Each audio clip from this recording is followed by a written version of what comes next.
Good evening, everyone, and welcome to another exciting episode of Phandelver and Below, the Shattered Obelisk, right here at Proficiency Bonus. My name is Michael. I will be your dungeon master for the evening, joined with all my fantastic players. Oh, there's the cat. Sauce's cat must be causing some problems. Had to escort the poor cat out.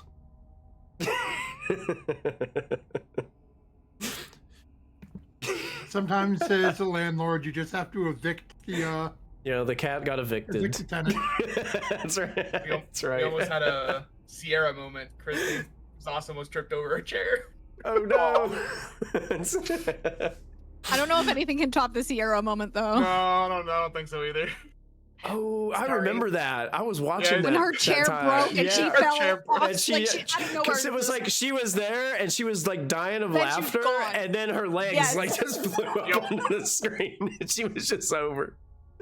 That was wild. And we were already had like the giggle fits, and that's why she probably like broke the chair because she was laughing so hard and like moving around, and so it derailed the whole episode.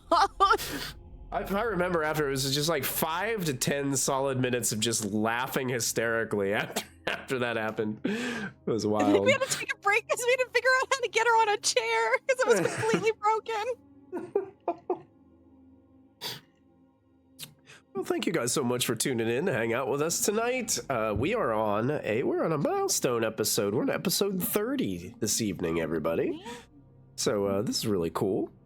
Haven't been canceled quite yet. So it's good. That's good. Only died twice. That's right. Yeah, only a few deaths.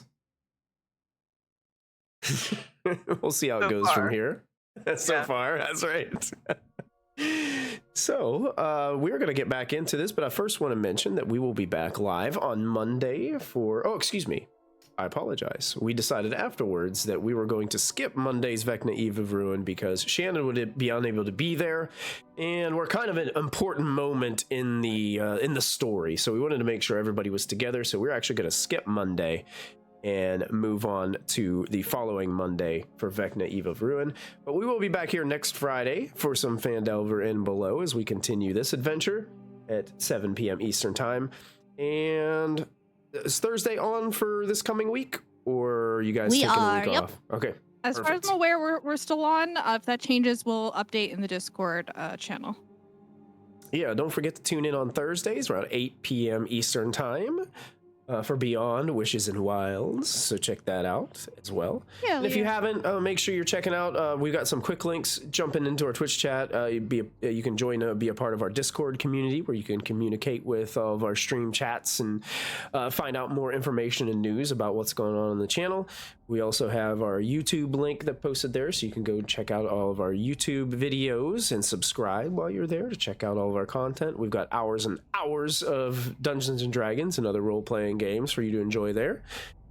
And of course, we got a bunch of artists and stuff that we like to support. Shannon and several other artists, including our artist Stephen Bell from Vecna Eve of Ruin as well. So if you want to check out those things, you can do that there. Also, we have in our Discord an artist section that you guys can hang out and share some of your artwork with as well. So awesome community of friends and people who just enjoy D&D and other tabletop role-playing games. So do I need to make any other announcements? Do you guys think we're good?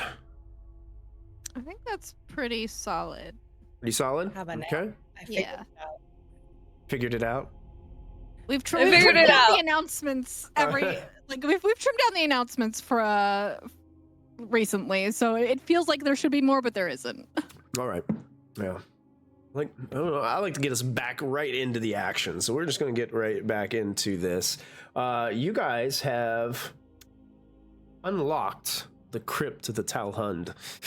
And as you guys were exploring down here, you guys ran into a little scuffle with some Crypt Guardians who were protecting this. Did my background filters filter that out, or probably not? No, we heard a little bit. I'll be right back. I gotta close my door. Okay. Oh, did they do it for you? Yep, it's taken care of. Yep. Yep. The joys of being a parent. Yeah. Oh, crap. I think Dad heard that one. Yeah. Rush him, Bo. Who's got it? Close the door. Close the door, quick, he's coming. Oh, look at this. You guys just were redeemed a player reroll in the chat. So we're going to add that. Yeah, look at that. Damon. Player reroll count. You guys are up to 6 of those now. Those will be handy. So as you guys were making your way into the crypt, you also heard this these repetitive voices that seem to be echoing in the hallway. Sourceless, it seems. Yeah, your tabaxi was really just busting a groove with this. He's turning this chant into a song in his mind. And you guys were all able to hear this. It was definitely audible, echoing down this hallway. You guys discovered some rooms where bodies were prepared for burial here within this sanctified religious chamber here. And you found a secret door that seemingly led to nowhere. It's kind of like a closet, but it didn't... Something about it just wasn't right. That's kind of at the point where I think Chloe put up a hut, and you guys were contemplating... you guys really want to take a long rest here, but I'm gonna say you guys have only been awake for about an hour, if that, from your previous long rest. It hasn't really been... Stuff happened, though. Some stuff happened, but... I would like a nap. Please.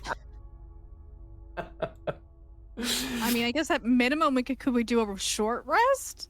Like, I know I was talking to help the spellcasters, but... Short rest would be fine. I mean, technically by rule, you're only supposed to have one long rest per 16 hours. That's so stupid. That's what it says if in the book. I want to sleep for 24 hours, I can. I have the ability. I don't know how people can do that. I can't do that. Like, once I'm up, I'm like up. And no. If I feel like crap, I'm not leaving bed. Bad thing to just be up and be like, I will. Can I sleep? It'll just be for 18 hours. That.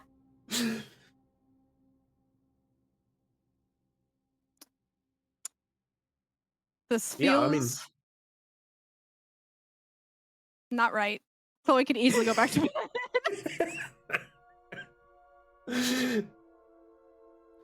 Okay, so I'm keeping the tiny hut up regardless for at least an hour, so everyone can at least get a minimum of short rest. Sure. But Chloe's gonna be cranky about it. I'll take it. Chloe's gonna be cranky. She does not have her pillows. She does not have her duvet covered. Yes, thank you. Validation. I want to be cozy. I'm eepy. Oh, one thing that I did forget too, when I was just glancing over some of the text here, I believe, Chloe, when you were doing inspections, you had like a really high either religion or investigation roll. Yeah, I think so.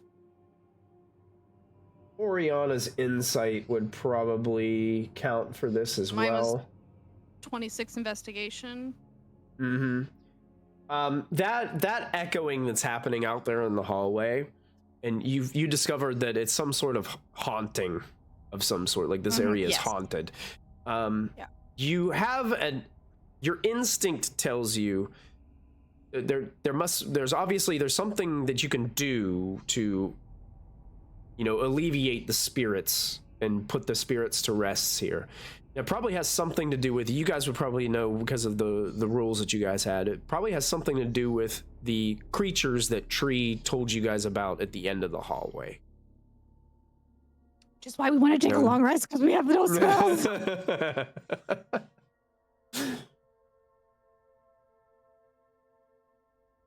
How's everybody looking at, like, if we take a short rest, is everyone at least solid on HP, like health? Or are we at least solid on that front, at minimum? Yeah, I'll use some hit dice. So Tree's good. Tree didn't get touched. Okay, true. Can I don new armor in an hour? Yeah, I think so. I can help you with that. I will don the new armor if no one mind. Are you putting on the plate mail that you guys salvaged from here? Okay, sure. Yes.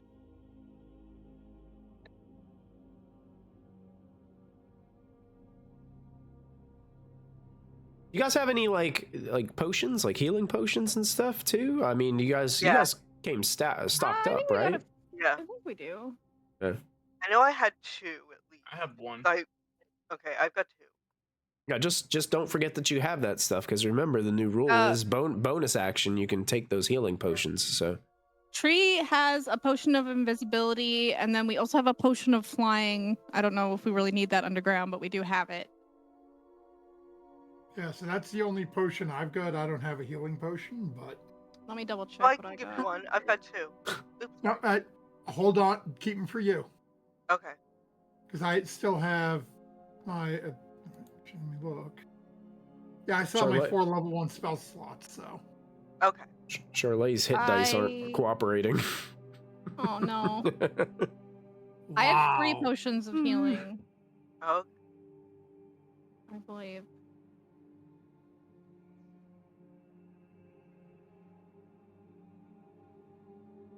Emmy, what's your strength?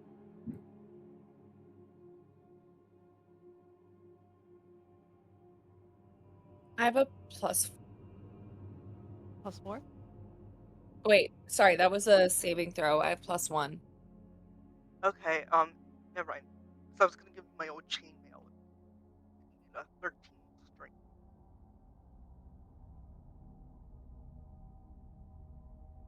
Okay. Oh, I do have that's a a nicer 15 roll for strength, Charlie. but Of course, I roll an 8 when I only need like 2. That sucks. I am back up to full. I forgot I rolled on D&D Beyond, so whoops. You're all good. When you guys update your hit points, so if you guys could update them on your tokens as well, so all of our friends on Twitch and YouTube can see and follow along with your HP totals as well. Because I'm going to go ahead and take us over to our map view. My HP max is supposed to be 36. Roll20 just does not like to communicate with my beyond, so it's always like a level under what it should be. I don't know. You said you're supposed to be at 36? Yeah. Got you. Let me see if I can. There we go. It's fine. I just Change it for you. Thank you. I don't know how to change it on my end. There you go. I think I have to do that part. Oh, okay. Alrighty. So anything else that you guys are doing during your short rest? So we got some donning of new armor, healing up with some hit dice, making sure, checking supplies, making sure you guys have the things that you need. can someone remind me why Charlotte has a skull on her, right? That's the Death skull? Ward. Death Ward. It's a spell that if she goes down to 0, it will pop her back up to 1 so she doesn't die. She doesn't currently have it. She doesn't have it now? I don't think so. I think we're off. Yeah, no, Oh, you're wait. right. You did tell me last time that you were going to cancel Death Ward to lasts do like something 8 else. hours. Okay. I thought it was a concentration It's spell. not a concentration spell. No, it's Or not. unless It's not a concentration spell, and we're not taking a long rest, so it won't wear off. Okay. Oh, okay, baller. So you have Yeah, another let me 2 hours. see. We've only Yes. been up for an hour, so that's Okay. after this 2 hours, so she'll have another Oh, 6 yeah. hours left. Yeah, it's not concentration. One action. It lasts for 8 hours. So, yeah. All right. So as you complete your rest, the adventure is yours, friends. What would you like to do?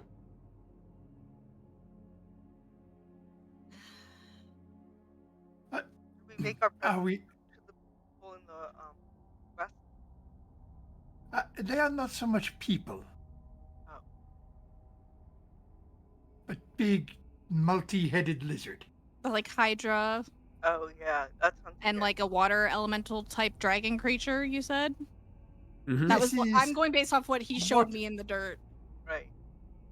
See Water if I snake. can. Water Yeah, snake. I think we go into this creepy room. I love a secret room. You guys know what it could be? Oh, She here we leans go. in. Goes, I'll, Could be a I'll show this to you guys. Unfortunately, we can't get into Here you go. the secret room. We gotta find a button or something to unlock it. Button. That image is Oh what my you God. guys see. That's what That it looks kind of looks like. It's water snake. Oh my god. This makes me want to take a long rest even more. Yeah. Maybe we should go mess around with some smaller type stuff, and then when we're up for it, come back to that guy.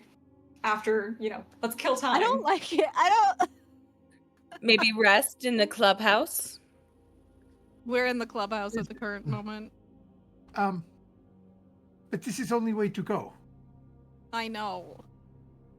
Sure. You come Doesn't mean I'm downstairs, happy you walk about into wall. I know. Maybe they're sentient and they'll let us just walk by. Do you want me to try and see what happened? I can run fastest. There you go. I mean, I can send my clone in there also. I can speak through it now. That's Because- true. You could talk to it without being there. My So- Charlie question. Her hand up. I'm so- Charlie? Okay. You good? What if, because Charlie is a pirate and she is maybe she's a bit familiar with water creatures, can I roll to see if I know anything about them, if they can be negotiated with, or if they're intelligent at all? You know what? Go ahead. I like Yay. this. This would be. Stellar. These are not like natural creatures, so Okay. I would say it would it wouldn't be a nature check. It would probably be more Okay. like Arcana or Okay. Survival, History? maybe? survival because it's like linked to your pirate's background. I do- Sure. Can I do it mean, we're because gonna I'm have a to- sailor? Can you do what? Can I roll because I'm a sailor? Yeah, we were on the same ship together. You guys could either roll separate, or one of you could give the other advantage. Oh. How's your... If you think. Okay, my Arcana is a +1. Okay. My survival is +4. Okay, my survival is +0. So let's go with your survival. Okay. And we're gonna be just chit-chatting amongst ourselves, like, don't those things sound familiar? Okay. 17, yeah. Those things sound familiar. I agree. They do! I'm remembering some very specific details and relaying them to the party. They you know for a fact that hydras, these reptilian serpents with multiple heads, are just absolutely vicious. And they're known for their ability to, or they're endlessly hungry. They just all their many mouths just want to eat like the entire time. Yeah, many mouths to feed. That's true. They with the 17, you guys would also have heard stories of how people have lopped their heads off only to have them grow multiple more heads back. I think we The should avoid other that the entirely. the other creatures, what we considered like they're called a water weird, which is basically like a type of water elemental. Generally hard to speak to because of the language barrier most of the time. It's very hard to communicate with them unless you know a way to communicate with them. And most of the time they're pretty pretentious when it comes to their territory.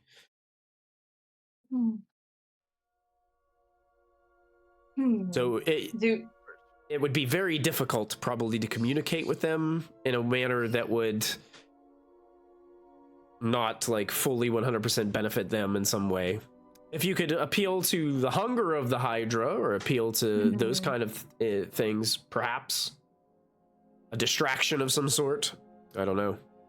Do we know anything about what the water weird might, like, what might appease it, or no? Let me see. I think regardless, even if we delay it, we're still gonna have to deal with it to get rid of the haunting.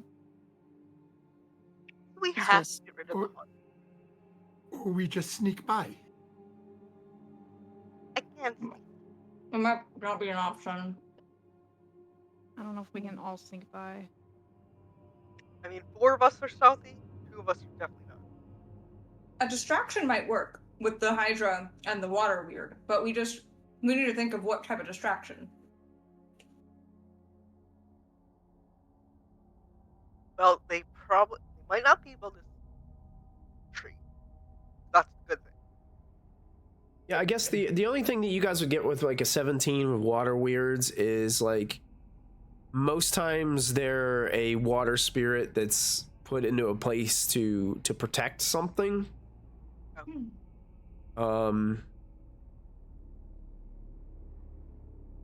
Once again, they're just really hard to communicate with because they only speak a primordial language that you would have to be able to communicate with it. Okay. I think I can. I don't really want to. On the topic of distractions, Fireworks. Is there any? I was gonna say, is there any bat dung in this cave that we could acquire for our materials? And what Bat about dung. any sodium nitrate? Isn't that what bat dung is? Sodium nitrate? I don't know. That's what I thought. Oh, I have no idea. Maybe I don't know.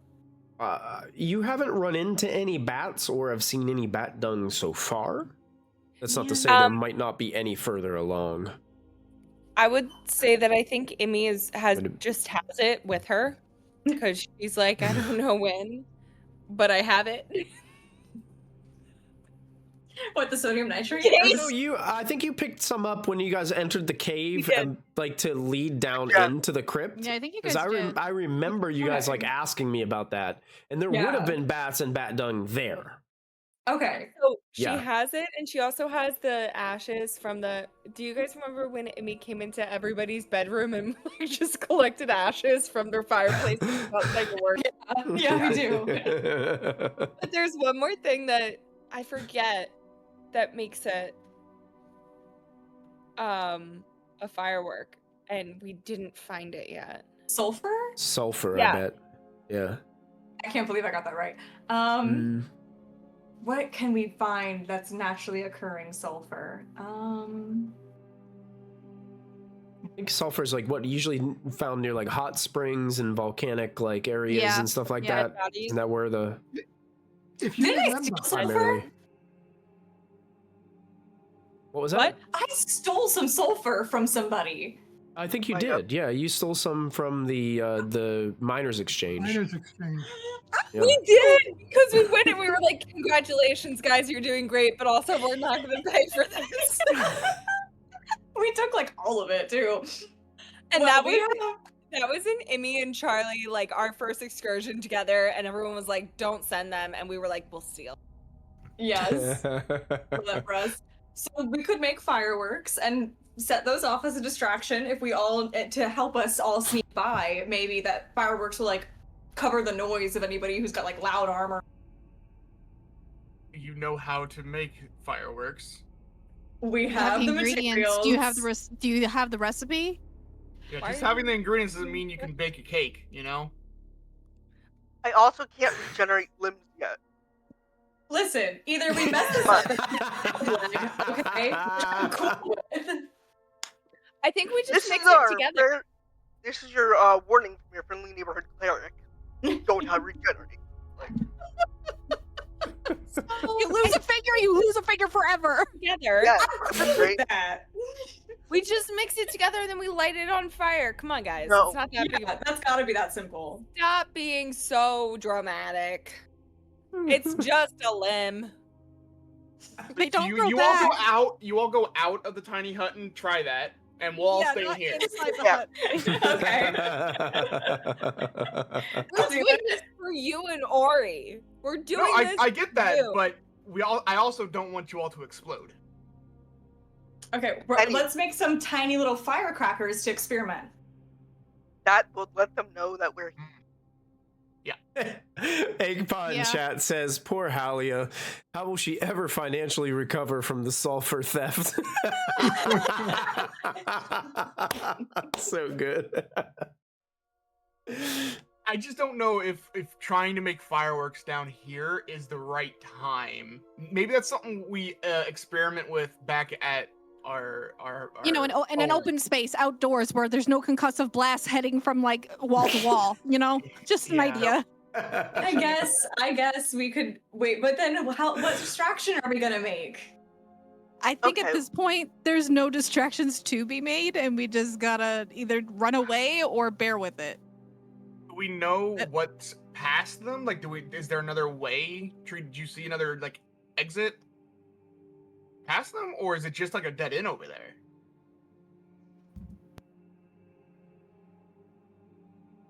You're muted. Oh, Tree does not appear to be in the room. Oh. And trees left. Tree? Oh my god, where did he go? Again. He went down there. Tree is stealthing ahead. Are you sneaking? Tree? Yep. Down. Okay. Go ahead and make a since we started a new session, I need you to re-up your stealth check Okay. for this hallway. At least you're invisible, technically.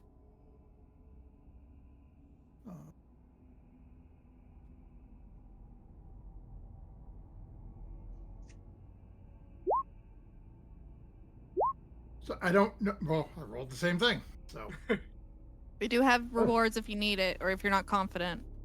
14. Are you happy with that number, or would you like to spend some resources?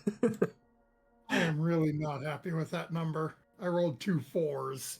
Yeah, that's really bad for you. I'm gonna burn a reroll. All right, player reroll. I don't want them starting this already. You reroll with advantage. 19. Okay, that's a little bit better. Right. Yeah. So you're sneaking down this hallway.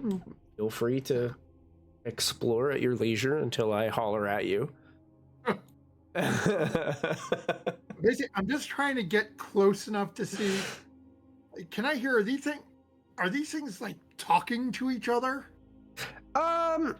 When the closer you get, you realize that this water serpent, this water snake, is kind of like playfully like jumping over certain, like dozing off a neck area heads, like using them as like jumping over them, kind of like hurdles around this hydra. And then you see the water weird kind of stop, like look up and like spit like a spout of water in the face of one of the sleeping heads, and one of the sleeping heads like wakes up kind of a little bit and just kind of like snips at it with its sharp teeth, and then just like dozes back off to sleep. There is one head that's kind of like half awake. It's just like you can tell, like when this creature sleeps, obviously one of the heads stays somewhat attentive. Watch. Yeah. But seems to be kind of distracted almost by this water serpent creature that's playfully, swimming around the hydra.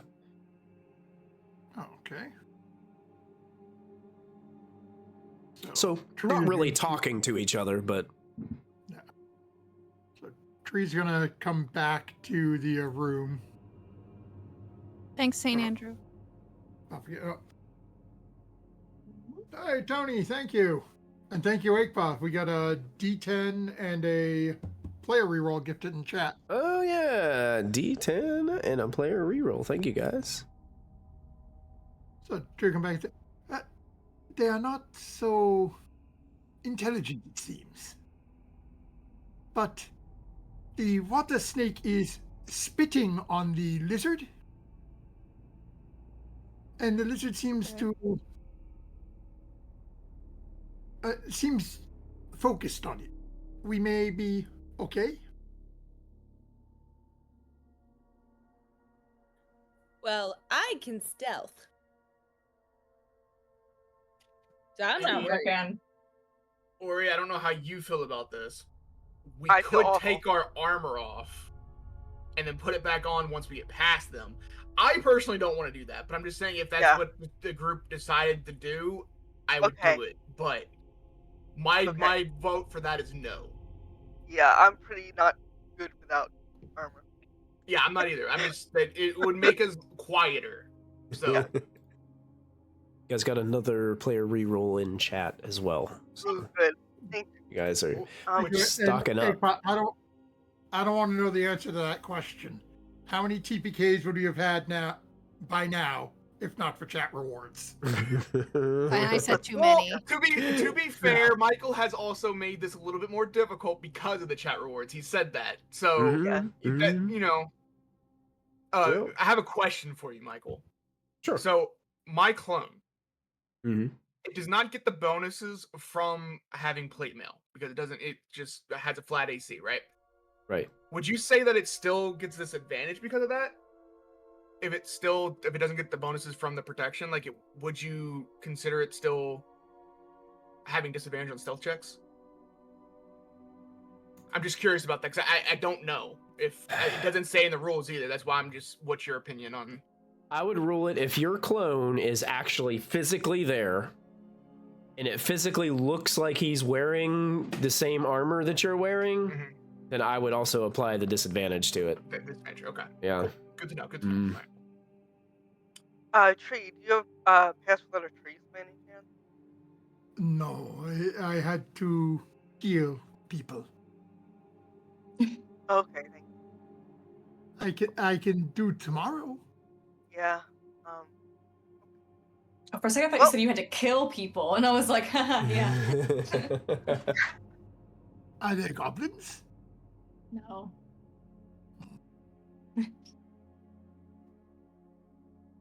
Okay, so did we figure out if there's another passageway past this? Past these things, or? Let me go look. And Tree's gonna... She forgot to look. Oh, kitty. Tree is now going to get a little closer because he realizes he's got to see what's down in the actual room. Okay.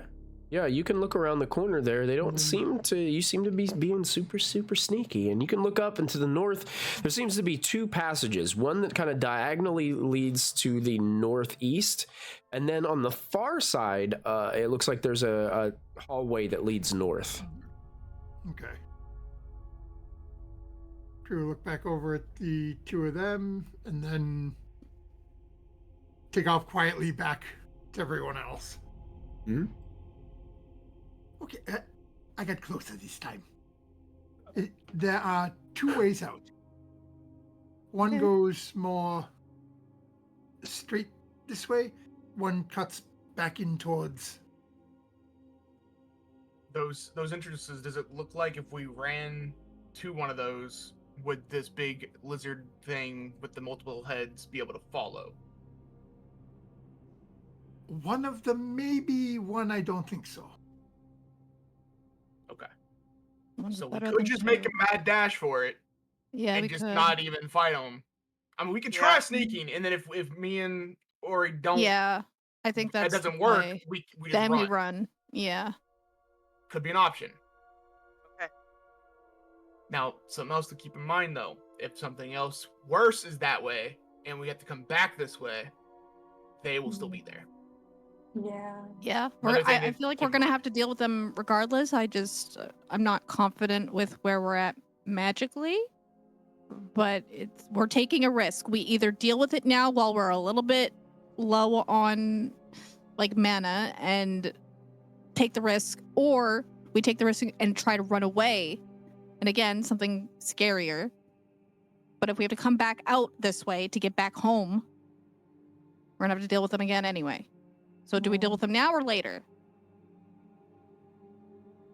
Okay, so everybody who thinks we could handle these two in our current state? Does anybody think we can do it? I could do it. I'm not sure because I've never fought something with multiple heads like that. Yeah. I know I'm as good as possible, honestly. That's the same with me. But what is our other option other than going through? Fight or run? Run home? No, run past. Yeah, so we have to go that way anyways. why don't we do a run, but if it engages with us, we should stagger. You think like stagger who's running past, so maybe some people can get past? I can send my clone up to them. Like, Emmy has so many hit points, I can take some hits. Wait a minute. What Jansel just said, why don't we send the clone in as a distraction, and then the rest of us can run behind the things while distracted by the clone? It would slow them down, but it gets hit once and it's gone. Something to keep in mind. Like, it would slow them down for, like half a second. Yeah. But then we would have to be running and not stopping. Okay. Out of curiosity, can I ask the pirate girlies, like, based off what they know about hydras, how do we stop the heads from coming back? Do we know how? Because that seems like the biggest issue. If we have to engage, like... I think Sarah does, but I don't know if Ori does. What would you roll? A 17? I would say you would. Yeah.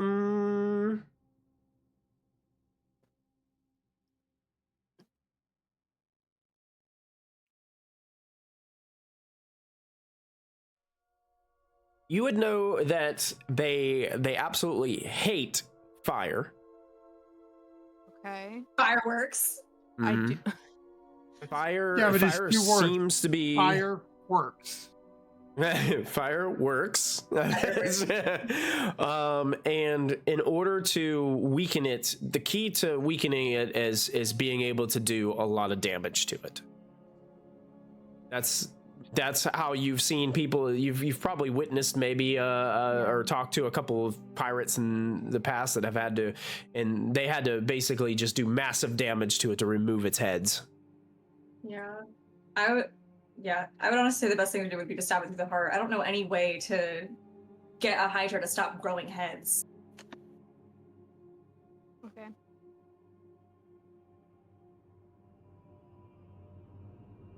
And we risk it and we run, and if we have to engage, we have to engage, but also try to keep getting away. Let's set a firework on it. If Tree thinks we can if one of the doorways, that thing wouldn't be able to get through, we go for that one. We go for that doorway. Okay.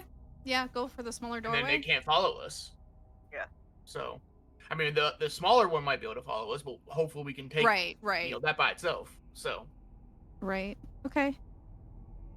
Yeah, so that will be the one that goes straight to... I'm assuming this way is north on the map, right? It is, yes. It will be straight to the north. It is the one further on the west wall, though. Okay, so when in doubt, go left. When in doubt, follow me. Works too. One thing, you're a lot faster than some of us. So. Also, I just realized I'm gonna need to turn off my light in order for this to work. Oh yeah, you will. So, Charlie, can you hold my hand, because I have the ability to dimension door in a pinch. So why don't you hold my hand, because you can't see shit. Yeah, I can. I was gonna carry her, but I'm not stealthy, so. Yeah, that's why I was like, because I feel like you're pretty stealthy. You're not like horrible at it. You're like pretty decent. I was gonna tie her to me again. Hey, Jordan Owens, thank you so much for the follow. Appreciate it. Would you rather be tethered, or do you want to hold my hand? I'll hold Chloe's hand. Chloe's probably safer, to be honest. Okay. Yeah, fair. Okay. Zos, for the sake of brevity and everything, I'm just going to keep that token lit so you can see what's happening, but just imagine you can't see anything in character. Player knowledge, not character knowledge. That's right, exactly. All right. Doing this. So let's have you four go first. Me and Ori will take up the rear. That way, at least, you all can hopefully get past without being heard or seen, and then we will try. Crap. I just realized the party can't see me either. No, we can't. We can't. We can't now. Yeah, we wouldn't be able once the light's gone. Right. I just realized that. Oh, no. I told y'all to follow me. She put the light away, so you can't. Actually, before we go, can I have the invisibility potion? Yeah. No. You're naturally invisible, Kitty. Give it to me. Tree, I'll hand it over.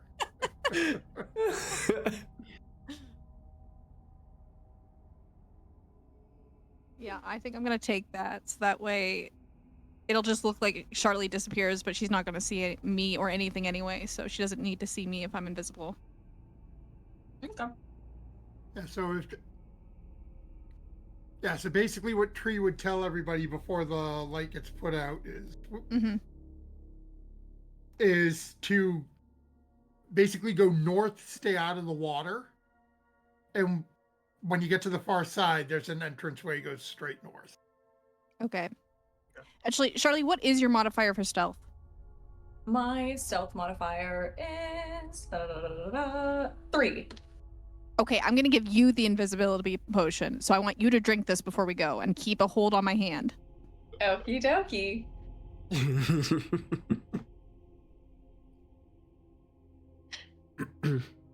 You might want to have her repeat that back because I feel like she was a little too. Okay, whatever.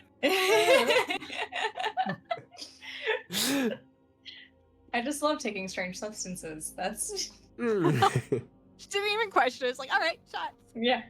Like, okay, shots. Ooh. Chug this and hold my hand. And now y'all know how she ended up in the middle of that field. That's it. Nobody was holding her hand. Nobody was holding her hand. And nobody came and rescued me either. I woke up alone in a field. Nobody was getting ashes for the fireworks. All right, so he's never gonna let us live that down. No one can find me. No one looked for me. So Tree's leading the way then. In this, so who's going? Like, is it? So Chloe, you're going immediately after with Charlet in tow, and then who was going right after Charlet? Was Emmy going fourth? And then Ori and Janzel were waiting until last because they're the ones that struggle to be stealthy at times. Yeah. Okay. So basically what we'll have to do is once you guys get down here kind of to the end of the hall, I'm going to need stealth checks from everybody. How far do you think we can get before having to... probably like 10 feet before the end of the hall. That's how far you can get before you have to make the roll. Okay, so yeah, basically we're like right there. Yep. Okay, cool. So you might even be able to see a little bit into the room before you make your dash. Yeah, so like for everybody, if you're over here, it's easier to see from down here. But the entranceway that Tree's telling you about is right up here. Mm-hmm. Okay. Okay. Here comes the stealth checks coming in. Charlie, you get advantage. I used advantage. With advantage at a 14. Do you hey, you guys have a ton of chat rewards. So if you're not happy with your number, feel free to spend them. You got plenty of chat rewards that were purchased for you tonight. So Tree, oh my god. A 30 and a 29. That is ridiculous. I don't know whether or not anybody's dark vision or not, so I figured I'd roll with advantage and you'll know which one, but first one was better. I'm gonna take a D12. Michael, I'm gonna use my inspiration I got from last session to re-roll that. That's how that works, right? With the inspirations? With the ones that I give, you can just automatic re-roll. Can I also use mine that you gave me last session on this? Okay. Yeah, make it with advantage. Okay. it's a little better. A little better. Oh, much better for me.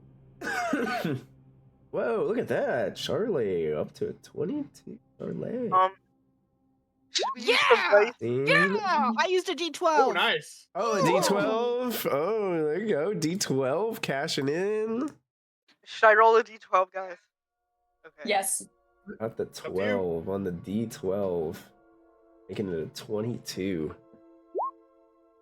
Oh, a 9. Look at that. Yeah. 18 total. 18 total. Okay, I have a 17. Like, not bad. That's pretty good. Are you happy with that number? If you're happy with that number, you can do a can stick probo. with it. Yeah, if you wanted to add something, you could do a probo. That'd be +3. Probo would give you a free +3. That'll be 21. That number, Michael? What's that? You don't know. You have to. I went to try to read his face. Use a probo just to feel safe. It's like asking the poker dealer if you have a good hand. He can't. Yeah, it's like, you've got 4 aces, don't you? You've got 4 aces, don't you? I mean, he could tell you he may be lying about it. But... Yeah, true. I felt confident until he was like, "Do you feel good? You feel good about that? Feel good about that number? It's fine." Okay. So, What do you guys think? Should I use a probo, or should I just? I mean, might as well. I mean, there's no we have a good amount you of got them. So 14 of them. Yeah. Yeah, I just use it. Just use it. Sounds All right.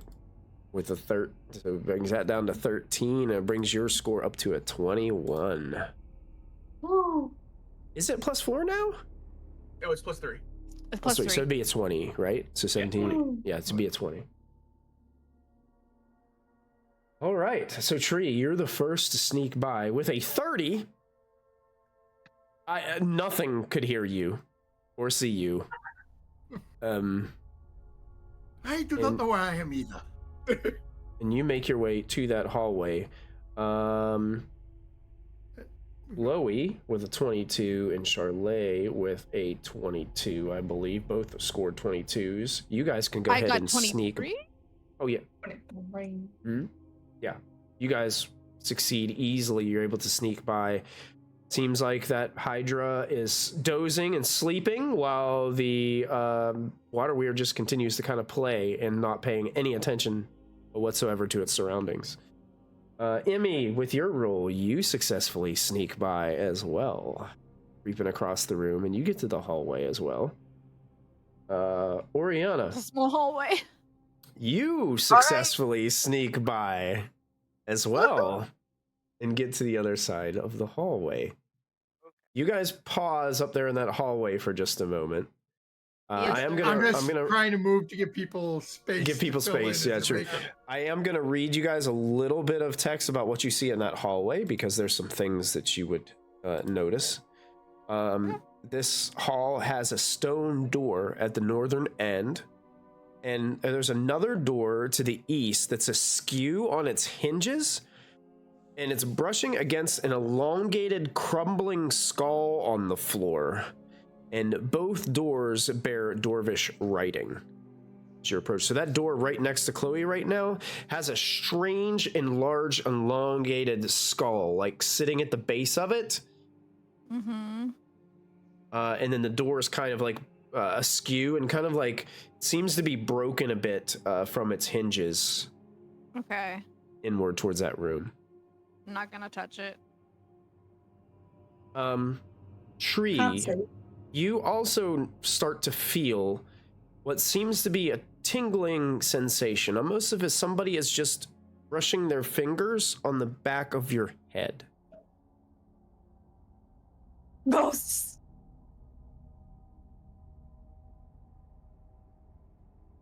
Sorry. Emmy, you're starting to feel that same sensation as well. Chloe starts to hear Tree purring.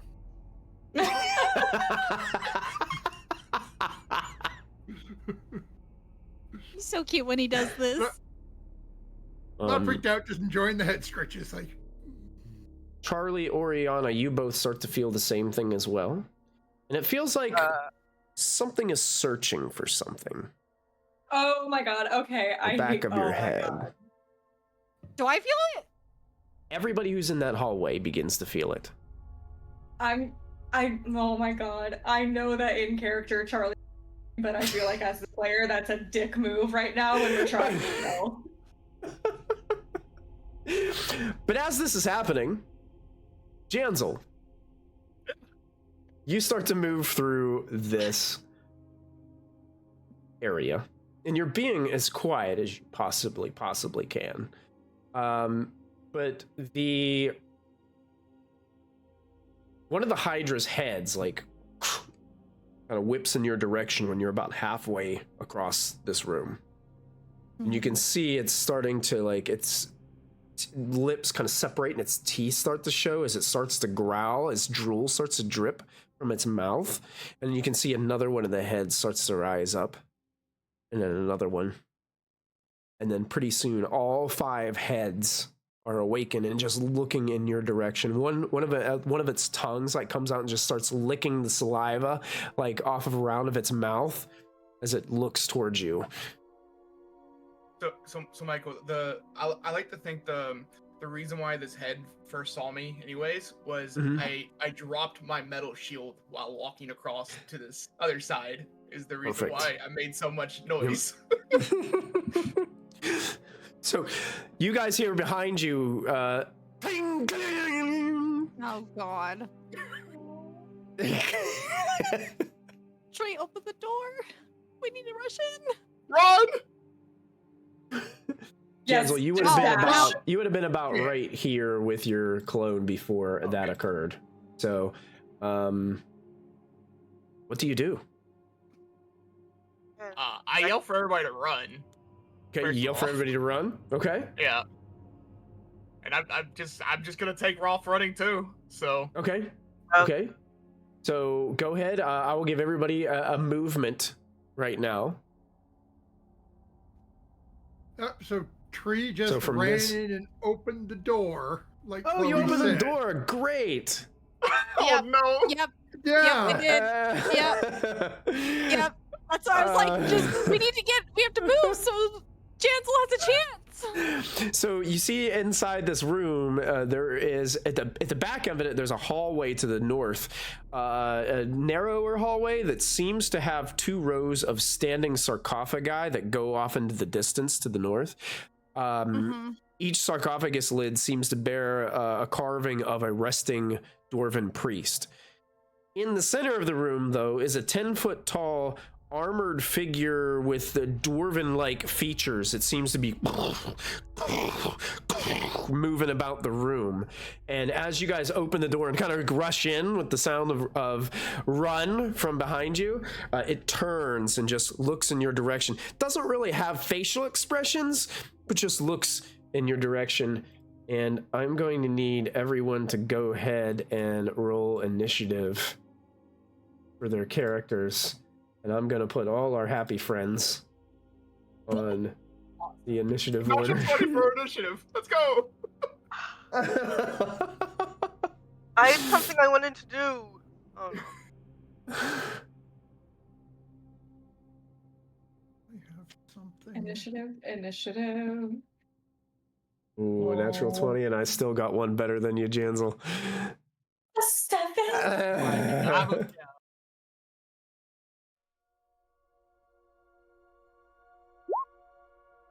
Really?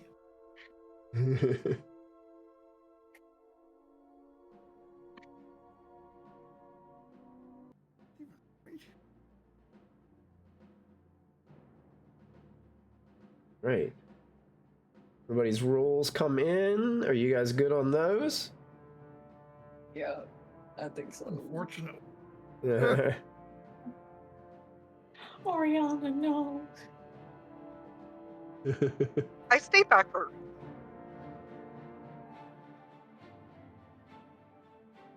Okay. So, as this loud noise occurs, the water weird is the first one to go. And the water weird is going to use its movement to move to the edge of the water towards Jansel. And is going to try to use its surge ability against Jansel. So this is the new monster manual. So some of these are a little bit different from past. So I'm going to try to remember what it is. So his attack roll only gets a 9 against you, Janzel. So the water just kind of splashes off of your armor as it tries to just engulf you in its watery form, and it's unable to do so. And that will end its turn. Check. Yes, it's going to stop right there, bringing us to Janzel's turn. Okay. So I'm going to send my clone. I'm going to make it move first. So I'm going to send it away. Does the water weird attack it? Because it was in melee with it. It is in melee with it, so it will do an attack of opportunity.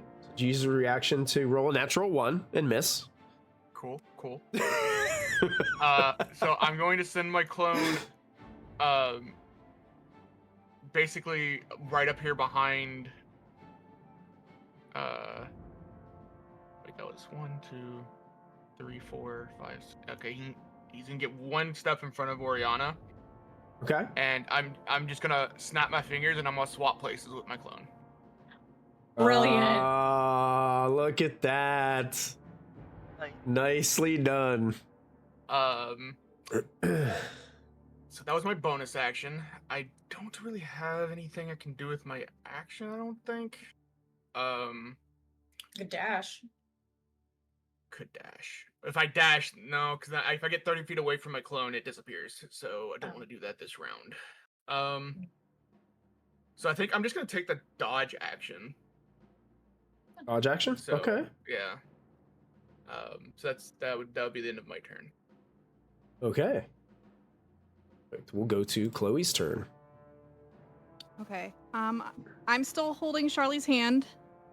Mm-hmm. And I'm gonna lean back like into her shoulder and be like, hold on tight, and I'm gonna dimension door us.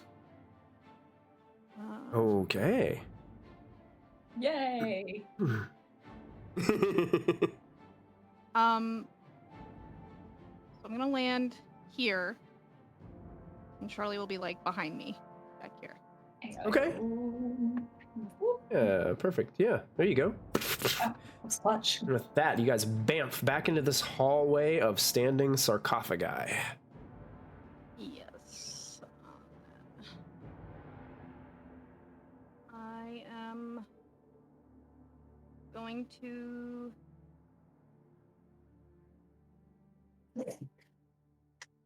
I'm going to inspire tree.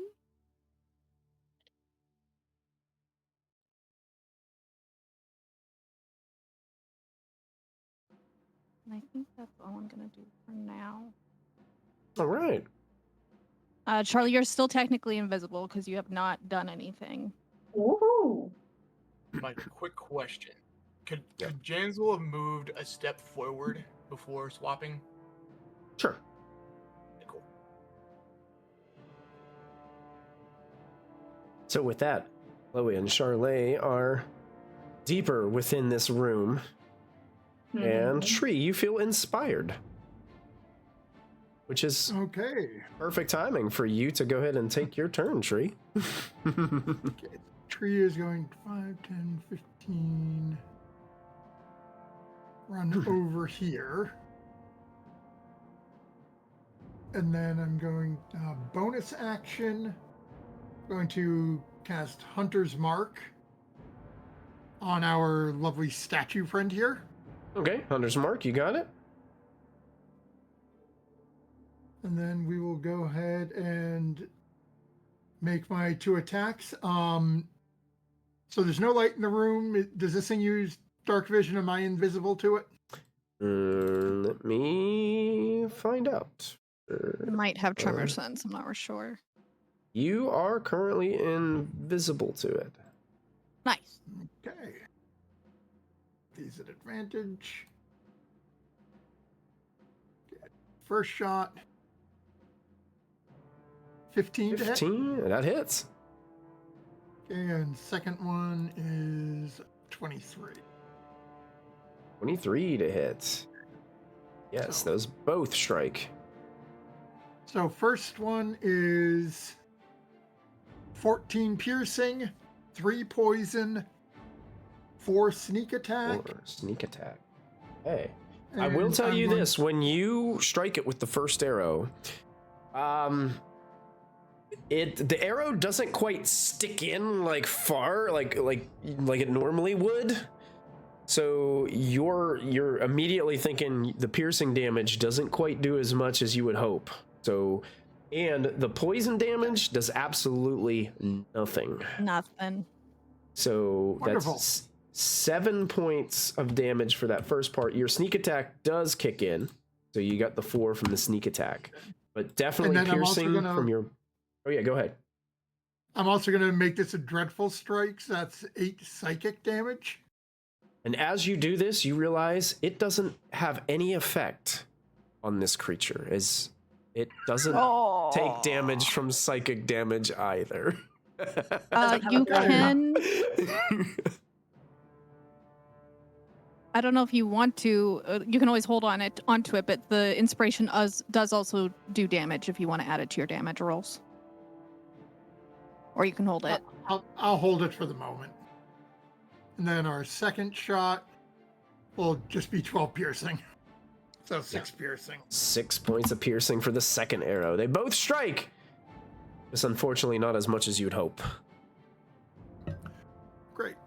Okay, that was so 5, 10, 15, 20, 25, 30. Okay, get up to here. And then Okay. my turn. All right, that brings us to wait, Emmy. crap. Nope, I owe you damage still. Because I hunter's marked him. Oh, yeah. You have an extra d6, right, on both? First one is 6. Force damage. Oh. And the second one is 4. So an additional 10 points of force damage. Takes all that force damage. Doesn't like that. There we go. You found one. All right. That brings us up to Emmy's turn. Okay, so she moved up 2 spaces. I want to do. Hold on. It is. Know your enemy. So by expending a superiority die, I can learn of the vulnerabilities, blah, blah, blah. Oh. What all cool. was it? The vulnerabilities, what else? Sorry, because I'm doing this push to talk thing, I can't see 2 things at once. Immunities, resistances, and vulnerabilities of a creature you can see within 30 feet. Okay. No action required, it says. Oh, awesome. Yeah, you just have to expend one of your superiority die, I think. So, as far as resistance goes, it's resistant to all bludgeoning, piercing, and slashing damage. So any weapon that does that damage will be halved. Oh my god. Oh, It is immune to acid, poison, and psychic damage. Anything of that nature will not do anything to this creature. And what did you say the last thing was? Resistance. Resistance, immunities, and what? Vulnerabilities. It doesn't have any vulnerabilities. Wow. So resistances again, bludgeoning, piercing, slashing. Immunities, acid, poison, psychic.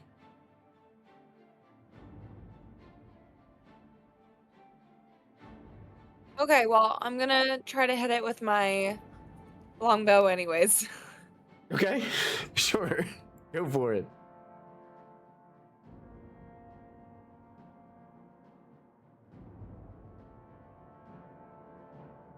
Okay, sorry, that wasn't it either. I accidentally did that. You just healed it for 30-some hit points. Great, there goes all the damage I tried to do. No.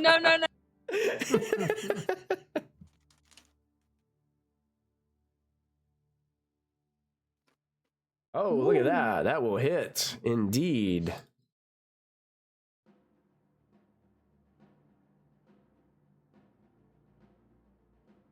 So if it's resistant, is it taking half?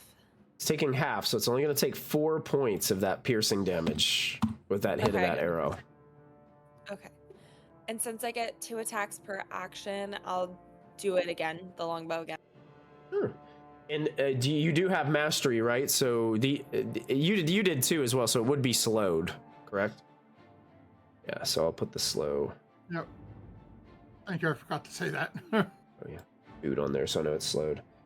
13. Right, so I don't think this one. Just short. Would you like to spend a resource to make it a hit? Add a probo. You guys think probo? Yeah. Sure. Yeah, he said it's just short, so probo should do it. Okay. Probo, you guys have 12 of those still remaining, and that turns into a hit, so you can roll damage for the second arrow. Nice. So an additional 5 points of damage as both arrows strike true into the clay dwarven golem that is patrolling around this room. Anything else, Emmy? That's it.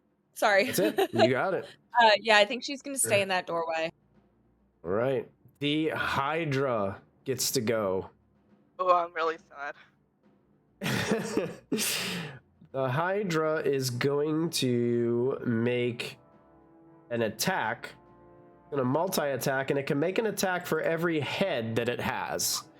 So it has currently 5 heads, and is going to just start trying to eat Janzel's Echo.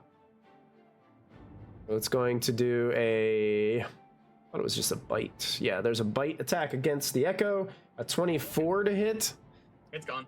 And immediately the Echo is dissipated, meaning it still has 4 heads left, and it can see Oriana in that doorway. Yeah. So it moves out of the water towards the doorway, and it can only attack if it has reach. Does the Hydra have reach? Reach 10 feet. Okay. It does have reach. So 4 bites coming against Oriana. All right. The first one is a 26 to hit. That'll hit. For 6 points of piercing damage. Your armor held up pretty nicely on that one. Here's a second bite, as it's got 3 more left. 19. Does not hit now. Does not hit. Okay. No. Oh. So yeah, your armor protects you from the massive jaws of this creature. The next head coming in for an 18, which was not going to hit, and the last head for a 25. Yeah, that'll hit. So 8 points of piercing damage from that head. Thanks for the armor, guys. And that is all it can do on its turn, bringing us to the clay golem up here at the top of the room. Its speed has been reduced.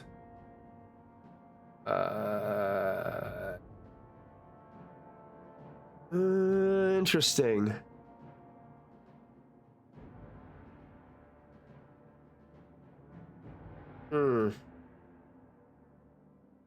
Okay.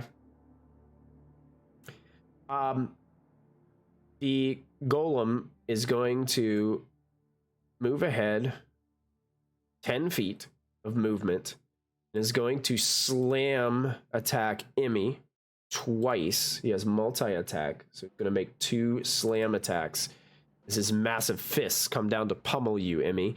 So the first slam is going to be a 17 to hit. Does that hit you?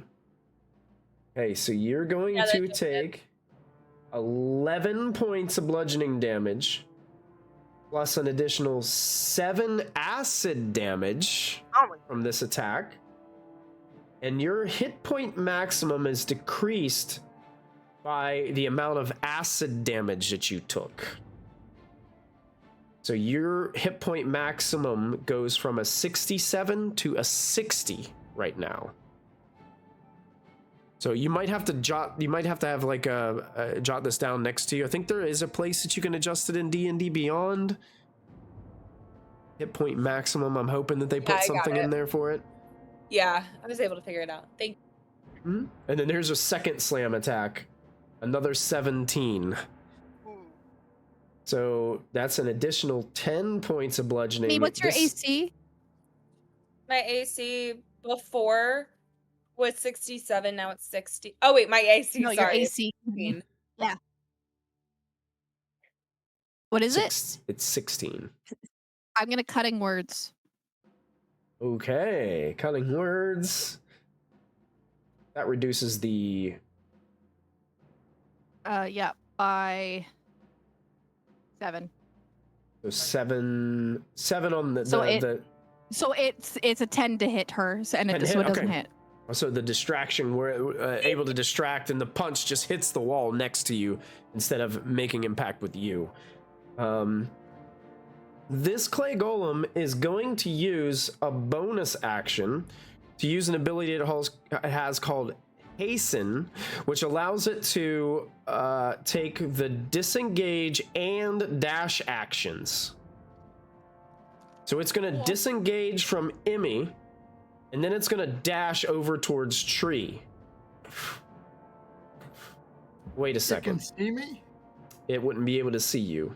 But I need to figure this out, because that ability just seems way too OP. Yeah. Well, he still had 10 feet of movement. 10 feet. Dash 5, 10, 15, 20 would get him to Chloe. That would be the maximum he would take. But he can only take 1 more slam attacks, because it says it makes 3 slam attacks if it used the hasten action this turn. So it's going to make 1 slam attack against you, Chloe. A natural 1, 10 misses. That's karma acted up, sir. Chloe jumps out of the way as its fist crashes to the ground, bringing us to Charlay's turn. So, if I take out my light coin, am I still invisible? The dog doesn't like what you're doing. No. Technically, you're still invisible, yes. But there's this weird coin of light just floating there right next to you. But I am invisible. You are invisible. Okay. It looks like there's a coin hovering over Chloe's shoulder at the moment. Okay. And I don't think that's going to mess with Tree at all, because from where I'm seeing the light source thing, it's not in the range. So, okay. I will take out my light coin. I'll be an invisible light source currently. And then with my invisibility and stuff, and also because I have an ally, but with my invisibility, I can sneak attack him, and I will attack him. Sure. Roll with advantage. Yay. There's a strange will-o-wisp floating in the room. 17's gonna hit. Okay, woohoo, baller. And half of the piercing, so 2 plus 4, so 3 piercing. 3 points of piercing damage from the weapon. It doesn't take any of the poison damage, but takes the 8 sneak attack damage as well. Hell yeah. And then we're gonna attack a second time. And now you're no longer invisible, because you attacked. Yes. And I'm gonna do normal. Oh wait, I got Vex. Why did I do normal?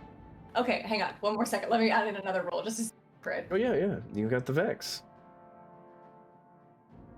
Okay, we'll go with 21. Still good, yep. Alright, and so then that's not a 7, that is a 4, so he takes 2. Okay, so 2 points of damage on that. Yeah. Got it. Yeah. Yep, so you're carving a little bit of the clay away, but it doesn't seem to be doing a lot. I wish I could use the sneak attack on my second attack. That looks great. Yeah, You're allowed to do it on the second attack. There's nothing like you could skip. You could always say, hey, I don't want to do my sneak attack on this first one, but I want to do it on the second one, because you can spend it once per turn any way that you want. You couldn't change it now because you had declared that that's what you wanted to do. But in the future, if you want to do your first attack and you're like, you know what, I'll just save my sneak attack for the next one, you can do that. So it's just such a gamble, because you never know. It's a gamble. You never know what that roll is going to be. That's right. Yeah. All right, and then I'm gonna use. Let me see here, because I have fancy footwork. I can hop away from him, and I will just go into this corner because there's nowhere else to run. Yep. You guys are blocked in this hallway now. Yeah. Oriana, it's your turn. Oh, no, I point away. Oh, no, okay. You backed up far enough so you can keep it out. Your light is stopping here now. But what if you want to get up close to him? He's an archer. Oh, hell no. My plan is to go back down the other end of the room where I can duck into a different room. Okay. Rihanna, you can tell that this Hydra is having a really hard time getting to you at the end of this hallway. Well, that's good. It's barely able to bite you currently. I have a thing that I haven't used before. I wanted to know if once per long rest I can cast a spell without expending a spell slot. Does that mean I can do a damage spell too, a level damage spell, if it does not use a spell slot and its ability? It says you can cast a leveled spell without spending a spell slot? What's the ability? Fey Touched with Misty Step. It says you learn the Misty Step skill in one level spell of your choice in the divination or enchantment school magic. Once per long rest, you can use each of these spells without spending a spell slot. So it has to be either Misty Step or the one spell that you chose, right? Yeah, it's Silvery Is that Barb. what that means? Silvery Barbs? So it would have to be one of those two spells that you cast with that ability. Okay. Is what I interpret that as. Okay, because I would want to cast. This is what I wanted to do. I wanted to cast Misty Step, so I can just bamf out of there and go up here. Okay. So I don't have to provoke an opportunity of attack from the Hydra, right? Absolutely, yeah. Yeah. Okay. Great idea. 1, 2, 3, 4, 5.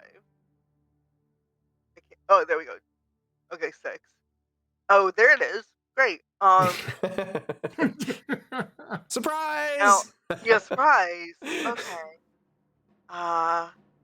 Then I will. Can I do a action then? That was a spell action.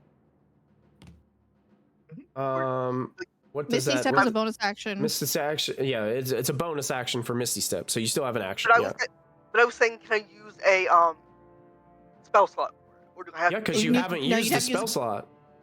Okay. Okay. Well, it's a leveled spell, though. Misty Step is a leveled spell. But I think So they you can changed use the a cantrip? wording in the new thing that you cast if you could one leveled spell or something like that.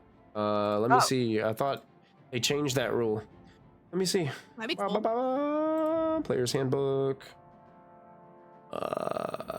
Where's the magic spells? Casting spells. Let's click on this one.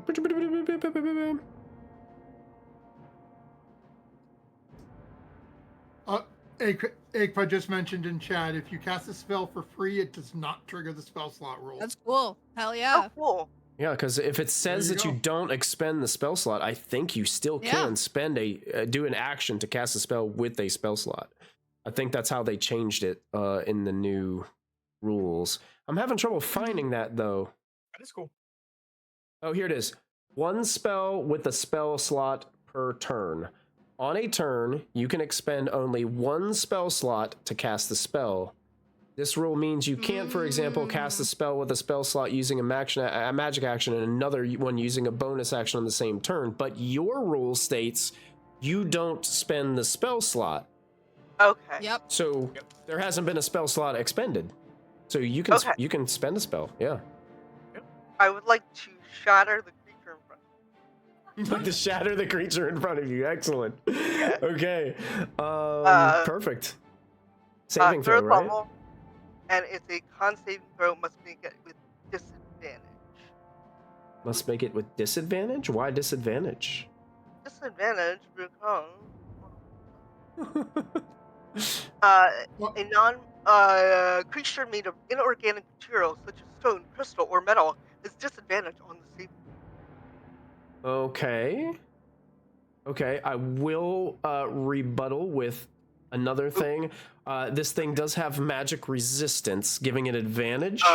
So it basically would cancel that out and make this a normal rule. Okay. That's fine. That was Constitution? Yes, please. All right, here we go. Probably gonna make it, A 13 is gonna fail. Okay, then I will do my thing where I do the whole roll at max damage. Roll at max damage. All right, here we go. So that's gonna be, it's only 32 thunder damage. 32 thunder damage, and it takes all 32 of that thunder damage. Nice. as that shatter occurs in that hallway. Several of those sarcophagi that are standing in that hallway burst into pieces and shatter shards of stone into the hallway. And now just dust is like rising up from all these sarcophagi have been shattered as well within the blast of this magic spell. Sorry, guys. A couple Dwarven corpses fall out of the sarcophagi face first and land on the ground. Why is the cleric destroying the... I didn't. This is desperation. Stop for holy honorable leader, okay? They'll be fine. Oriana has to carry just like a backpack full of holy water around with her everywhere she goes. Dump some here, dump some there. Excellent. Anything else, Oriana? Nope, that's it. And that creature definitely looks bloodied after taking that shatter spell. We're gonna start round 2. We've got the water weird is not going to do anything really. Just kind of splashes about the water down here. It appears to have no interest whatsoever to get out of the water. He's vibing. He's like, your problem, not mine. He's vibing. That's right. He's having fun. Mm. And that brings us to Janzel. Janzel, what would you like to do? Well, I'm not gonna stay in this hallway this close to this thing. So I'm gonna walk up this way. See that we're fighting something in this room. Yeah, you do see the creepy elongated skull that's sitting on the floor in the hallway as you pass by that door as well. Oh, okay. So that was 10 feet. So 10 more feet, I'll step in front of Emmy. Mm. And then I will move up to here. I will bonus action summon my clone. Sorry, I had to bring him up here. Bonus action summon my clone there, and then I'll make my attacks from it. Okay. So Janzel Echo appears and starts striking. Yes, that will hit. I will use Savage Attack to reroll that one. 9 points of bludgeoning damage. 9 points of bludgeoning. Doesn't appear to do as much as you'd hope as you're punching into it. The clay form seems to hold true as you're just smashing onto it. I don't think an 11 is going to hit this thing. Did a 14, was it 14 going to hit last? Didn't someone roll a 13 and it was almost a hit? I can't remember, I think, right? That sounds familiar. I will use a proficiency bonus, and so 14. Does 14 hit? 14 does hit. Just hits. 6 points of bludgeoning damage from that hit. 6 points. So bludgeoning. And then that will end my turn. Okay, so 2 swift punches. Put a little bit of fist-sized dents into the clay golem as punching away. Chloe, that brings us to you. I don't usually like being in melee, so like on defense, she grabs her staff of defense, brings it forward with 2 hands, and I'm gonna cast True Strike, which is gonna make all this damage radiant. Oh. If I hit. So what is True Strike now a bonus action to cast? Did they change all that? It's an action you get to hit with the action. Okay, you can cool, either use the original damage type of the item, like if you have a magic item, you can still use it on it, or you turn it to radiant. And then with like, if you hit level 5 or whatever, it like the damage goes up. Nice. I'm glad they fixed that. And you still spell. use the damage that you get from the weapon you're using. The only thing, you don't get advantage anymore. You don't get advantage anymore. Oh, okay. Yeah, they definitely modified that one to the better. They made it useful. Yeah, it's actually a useful spell that people might want to take now. So I'm gonna try. Go for it. Not usually melee. That 17. hits. Yes. Okay, Look so at that. Radiant damage. This is the first damage, and then because I'm past level 5, I get another d6. Okay, so that's 9 radiant plus reach level 5, get an extra d6. 4. 4 additional radiant damage. Nice. It takes all that radiant damage and doesn't like it. Cool. I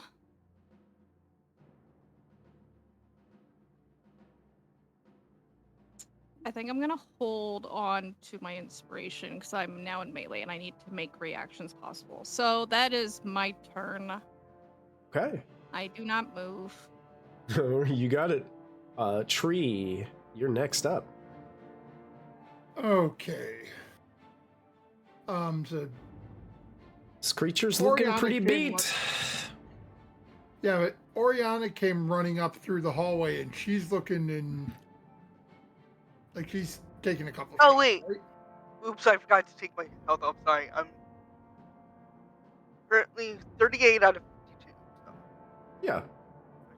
Yeah, she's taking some damage. Tree's gonna. Not quite bloodied yet, but taking some damage. And 15, 20. Okay, so I can get to here. Okay, I can see what's going on. There's the end of the hall, too. There's that door we have to go in. 20. Back over here towards this doorway a little bit. And then we are going to do 2 shots up at this guy and a bonus action at Oriana. So first our 2 shots. First one is a 7. That hits. Second is a 29. Both arrows will strike. Re-upping the slow feature. So our first one is 11 piercing, 5 sneak. Sneak, you got it. And then I got to go to spells for the Hunter's Mark. Mm-hmm. And 3 force. 3 force. It's still up, but it's looking really rough. That second arrow strikes. Roll the damage for that. So there's 9 piercing and 2 force. It's holding on. Just holding on. So those 2 arrows sink into the clay golem form. And then bonus action healing word to Oriana for 9 points of healing. 9 points of healing as the spell heals some of Oriana's wounds. That ends your turn. All right, bringing us to Emmy's turn. I'm just looking at the range, 150 feet. Okay, so I am going to step into the room and then shoot it twice with my longbow. Okay, go for it.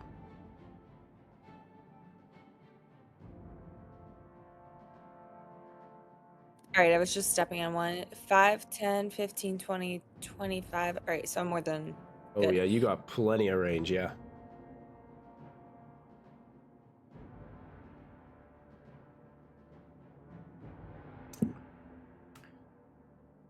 Well, it's not quite gonna cut it. Would you like to use some resources? Pretty close. Use a probo. Probo. All right, I'll use a probo. All right, the probo cashes in and makes it a hit. You can roll that damage on that longbow attack. 5 points of piercing. Rounded down because it's there. It's still up. It's barely standing. Fire away. No. Are you kidding me? It was a 19. It was a 19 and it went. Boop, you have 7 player rerolls. Would you like to use one? I would go ahead and reroll personally. I would reroll. Yeah. Because it's right in melee of Chloe, which is not a good person for that to be in yeah, we melee do with. not want her to get hurt. Yep, and the clay golem will go before everybody else. And thank you, St. Andrew, for tuning in at the reception of a wedding to give us a player reroll. Hell yeah, that's awesome. This is the important stuff. That's when you know you have some really awesome viewers in chat, is when they stop by when they're at somebody else's wedding. Yeah. They stop by in your chat to give you chat rewards. The amazing loyal. The reroll is successful and turns that into a hit. Look at that. You don't even have to roll damage because it only had 1 hit point remaining. As you put that arrow so worth it. right in between the eyes of this dwarven-like sculpture of clay golem. The arrow bursts through, and you see some of the clay just start to peel away as this thing turns into a pile of rubble on the floor. It is defeated. Hey, Emmy, want to shut the door behind you? I'll shut the door. Emmy shuts the door. Excellent.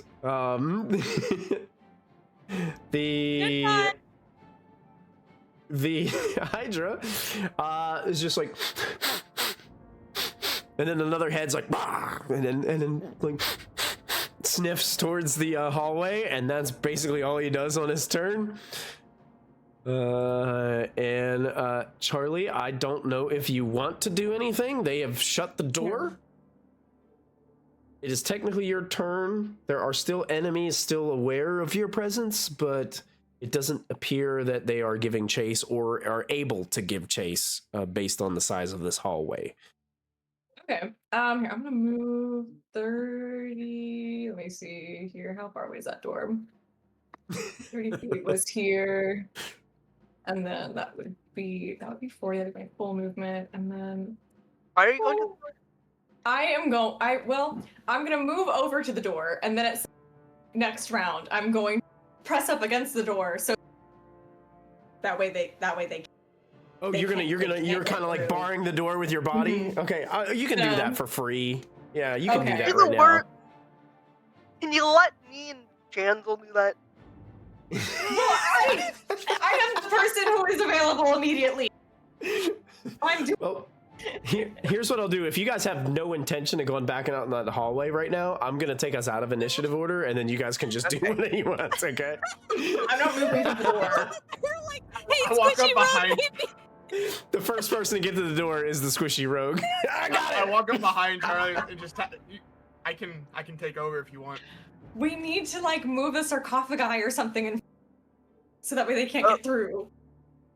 We need a barricade. I don't think there's an exit in this room, so we probably can't barricade it. Oh, Tree, before you go wandering around too much, I do have something to read to you if you're going into that other room there. Okay, I'll come back to the opening.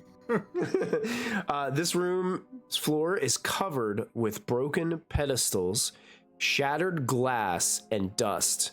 There is a headless skeleton that rests against the smashed displays. It seems to have collapsed near that door that's kind of barged open, where you saw on the other side there was a skull.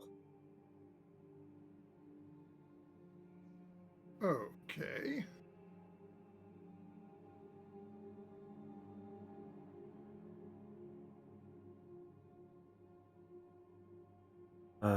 There's something else that's happened. Hold on a second. It's number 2. Can't remember what my numbers are. I apologize. Oh.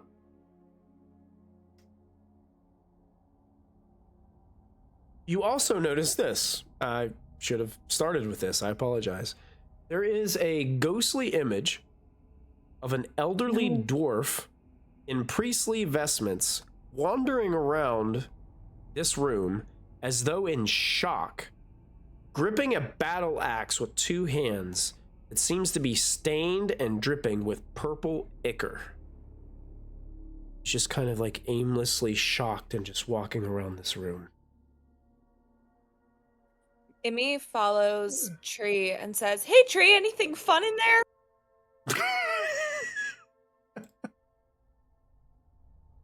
Emmy, you see the same thing as you're shouting this out. Mm-hmm. Cool. I want everyone to know that her first thought is, huh, I wonder if that tastes like grapes. Please don't taste it. Please don't eat it. Does this image seem to acknowledge us at all? Doesn't seem to even have any clue that you're there. Amy calls out to it. She goes, hey, hey, hey. The dog's getting up. Completely ignores you and just keeps doing what it's doing, like as if you're not even there. Can she throw a rock at it? Sure, the rock goes right through it and just rolls to the back of the room. Can I check the body? Does the body match the ghost, or is the body like outside the ghost? Oh yeah. Go ahead and let's just call this like investigation or medicine if you feel like you're kind of like really getting into the ins and outs of the form of the skull and the... I get advantage on those. Okay. 21. Investigating around. The body is definitely not the same as the person wandering around the room. This body is actually elongated. Its legs, the skeleton of the legs, are very much longer in stature. This creature probably stood to be a little bit taller than a normal humanoid. Its arms are a little bit elongated too, with elongated fingers. Is it wearing anything? Whatever it was wearing seemed to be dissolved or withered and kind of like just dust. It's a full-on skeleton. It's not really a body or a corpse. It's like just bones. It's just bones. Mm-hmm. Gotcha. Okay. Right. But you do, as you're like rooting around, there's a strain, like as you're kind of moving out some rubble next to it, there's this a small metal case that you pick up. And it's kind of been broken where it used to have a lock, but the lock must have got like hit with one of the big pieces of rubble or something and dented and broken, and it's hanging open just the slightest bit, and you can see there's like a glare of something shiny inside. What were you gonna say, Tree, before I open this? I was just gonna say, is there anything else of interest as we're looking around? Oh. Sounds like you already found it. I will pop the lid. You pop the lid and it looks like there's this nice little felt insert inside with 8 small like black marble looking things that are in these inlays within the felt, and they're like evenly spread out within this metal box. Do I think I need to identify that? Like, do I feel like this is a magical thing, or is this like a mechanical thing for getting through shit? Make an Arcana check for me. Oh, okay. These are definitely magical in some nature and would need to be further examined and identified to know what they do. I will take these and back out. I'll leave if Trey wants to look for other stuff. I feel like Chloe's gonna go sit down and identify, if you guys are okay with that, while you guys are searching around, see what these are. Yes, I can poke around. Yeah. See if there's anything like a hidden lock or button we need to push for the other place. Oh, yeah.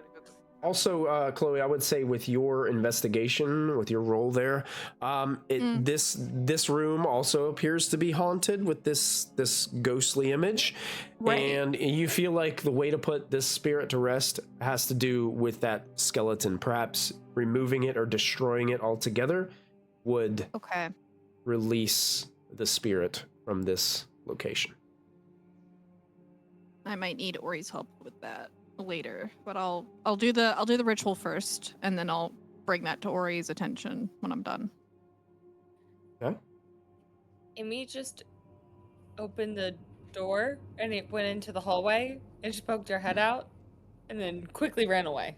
Just so everyone knows. This door that you're at is unable to be closed because it is broken on its hinges. In order to be able to open and close, like this one would have to be repaired. But that wasn't me, right? It was like that. It was like that before you touched it. It was like that before you touched it, yeah. So it would have been like a little bit like a jar. Like it almost looks like, as you're looking through and Chloe, you'd see it almost looks like the whatever this creature was tried to escape and maybe fell, and then somebody closed the door on its neck. The door on its head, yeah. And like removed that's its exactly head from its body. Mm-hmm. Just one more. No, just one more. The thing right there. Just one.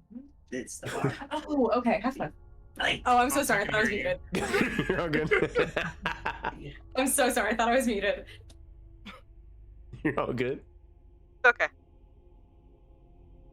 So you are ritual casting, Chloe?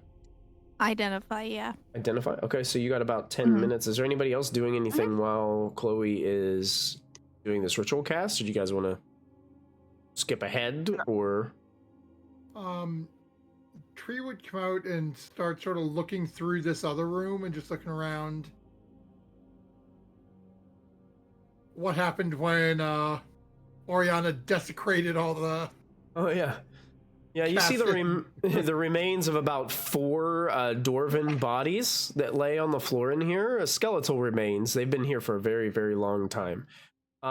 Within, you can see a shining gemstone laying, like as if when it fell out of its chest cavity, like where its rib cage was, and just laying there beside it. A beautifully cut emerald gemstone.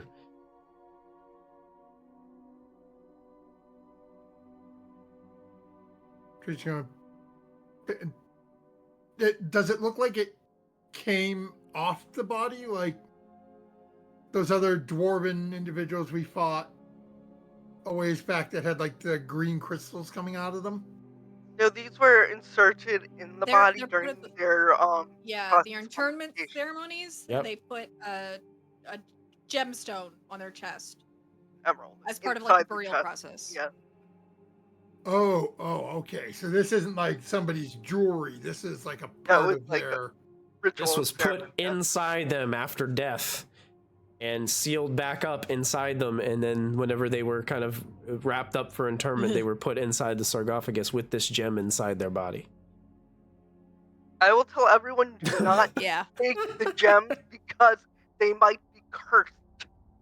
Cursed. As this is happening, Tree's head is like cursed.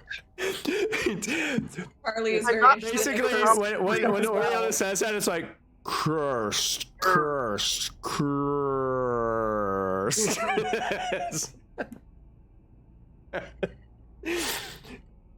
You grabbing it, Tree? You picking it up? At the sound of cursed treasure, Charlie is next to Tree, like, do it, get it, do it. Oh. Yeah. What did we learn on the ship? Tree's taking it. You can add that emerald to your inventory there, Tree. Cursed emerald. I take one Blood too. emerald. Actually, First wait, how emerald many from ominous there? Dwarven Crypt. How many are there? There are 14 sarcophagi in this room, in this No. chamber. I take all. You want to take all of them? Well, there's Yeah. 13 now because Tree has one in his pocket. Take them all. I take them all. Take all I am that's not left. saving I'll split them either with of your Tree. I'll get Tree asses. 7. I'll save you. I will not save you. I'll with save radiant you. Damage. Who do because you want? of Zombie. Who do you want on your side? Immy? Immy says Immy. And she like puts her Immy. I mean, Or Ori, who fine heals you. Oriana But heals Immy- people. Or me. You know, how can you refuse? I'm gonna take the cursed treasure. You guys, so you really want to take it? Yeah. You taking it? Okay, yeah. All Okay, 13. So I guess you would start with the other 3 that are laying on the floor. You kind of move them over and see, there's similar, pretty much almost the exact same gemstone that Tree picked up, are just laying there within the rib cage of these skeletal remains. And you pocket those 3 that are laying on the floor. You'd have to open up the other sarcophagi to get to the rest, but that's easily done. These have been here for a very, very long time. Are you caring about how you open these sarcophagi, or are you just gonna just tip the door and just let it shatter on the floor? Kind of, I don't care. I will not let that happen.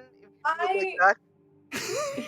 And I am stronger than you. I would just rest my hand on top of the sarcophagus. I am going to open it respectfully. Okay. Respectfully, with respect to the dead, Oriana. It's not gonna be. I'm not gonna trash their bodies. I'm just gonna take their emerald eyes. They're just emeralds inside of them. Emeralds. I don't know what they did with the emeralds. I don't care. I want the. Please, Oriana. Listen, cursed, not cursed, whatever. The point is, I kill it, and then it's another person's problem at that point. Gentle, would you like to chat? You have so much to catch up on. I don't mess with cursed. Yeah, like I'm gonna walk away and I'm gonna start talking to Janzo about like the weather, even though we're underground. You know, this is how you get cursed, and I guess they really want to get cursed. So I'm good. Yeah, I think that we should stay out of this. What would I be without cursed treasure? I'm a pirate. Like, of course I have to take it. A non-cursed pirate? Those don't exist. That would be me, a sailor. Call them sailors. All you gotta do is find the black pearl and be ready. So respectfully opening the sarcophagi, Charlie moves about the chamber, opening all of the, is Emmy, are you helping or are you kind of staying out of this? She's enabling. Enabling, got it. So you're just the person back there at the end of the hallway. Yes, way to go. This is what happens when Chloe's distracted for 10 minutes. So I would say it'd take you longer than 10 minutes to do this because you're trying to carefully open the sarcophagi. You open one and you kind of rest the door along the side of the wall there next to it. And you see there's this poor dwarven skeleton just looking like this. Oh. At you, and yoink, yank the gem right out of its rib cage, and then you move on to the next one. And at this time, Chloe, you would probably get, as she's getting a couple of those open, a couple of those gemstones out. Chloe, you get your identify spell cast, and you would discover that there are 8 beads of force in this. In this box. I don't know if they changed the rules of these though. So let me check and see if they were in the updated. It doesn't appear that they are. Because I cannot search for them. So I will just share with you what the legacy rules say. So these are like these small black kind of marbles that you can throw, and the bead explodes on impact like a grenade. Each creature in a 10-foot radius of where the bead landed must succeed on a DC 15 dexterity saving throw or take 5d4 force damage. A sphere of transparent force then encloses the area for 1 minute. So any creature that failed the save and is completely within the area is trapped inside the sphere. Wow. Creatures that succeed the save are partially within the area are pushed away from the center. So if it can't be contained within the sphere, it gets pushed out from it. Only breathable air can pass through the sphere's wall. No attack or other effect can. Oh. Any enclosed creature, it can use its action to push against the wall and move the sphere half the creature's walking speed. So it's like a hamster ball. A hamster ball. That's what it is. I like it. But you have 8 of them in this case. Basically, it does damage like a grenade and then traps it inside this sphere.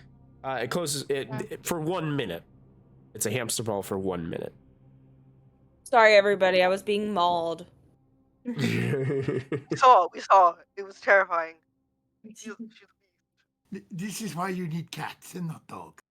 Yeah. My cat mauls me. My God, how expensive were those emeralds again? Just put next to each one, just put 100, just so we remember. And you have you'll have 13 of them as you're getting them all gathered up. How many pounds is it for 13? 13 pounds? I wouldn't even say that much. I wouldn't even say that much. Don't worry about weight. Just yeah, I wouldn't even worry about weight for those. Think of an average. Think of it like a regular ring with an emerald in it. Mm-hmm. Oh, okay. I was thinking like the big chunky like. Well, they're bigger. They're not going to be super like big, but I mean, think of something that's probably 2 to 3 inches in size. Okay. Mm-hmm. Cool. Alrighty. Mm-hmm. Meanwhile, Tree is now over with Oriana and Jansel. Do you think he's really cursed? I'm not saying no, Jansel. Get away from me with that. Mr. Rainbow Cat, go.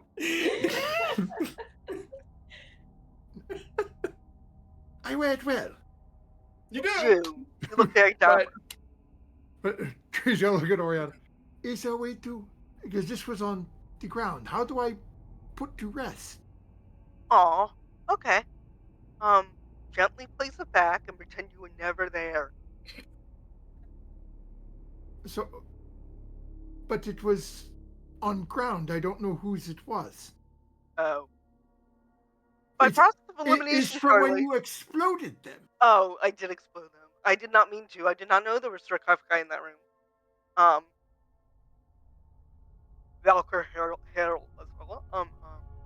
So we will just put it back in the center of the thing, and that'll be good enough. We'll leave it there. Does this happen in front of Charlie? Charlie, yeah, you'd be kind of like back in the back of the hall, opening another sarcophagi at this time. The poor a skeleton of a dwarven priest just sitting there as you yoink. Actually, this time it's strange. Like, you're watching them over there, and a tendril comes out of the other side and yoinks the gemstone out without you really even realizing it, and then pockets it for you, and then just disappears back into your body. Awesome. You know what I hate? I hate that there are 4 more of us without anything going on right now. Like, tendril, creepy, useful, colorful cat, awesome. Who has a tendril? Don't worry about it. Okay. Tree will find the sort of center point of those 4 destroyed sarcophagi. Mm-hmm. And what do I have on me that Tree might think would be?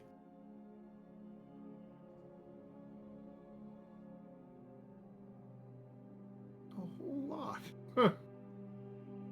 Tree's going to take a little bit of his lantern oil,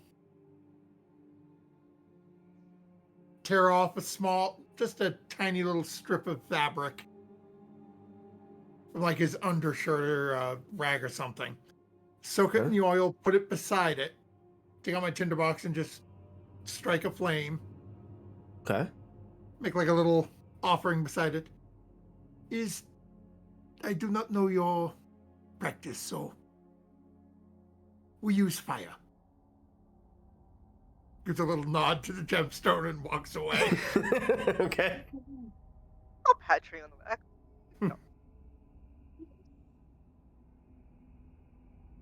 No. I said I do not know what they do, but I just realized they apparently put them in boxes and place them in stone halls.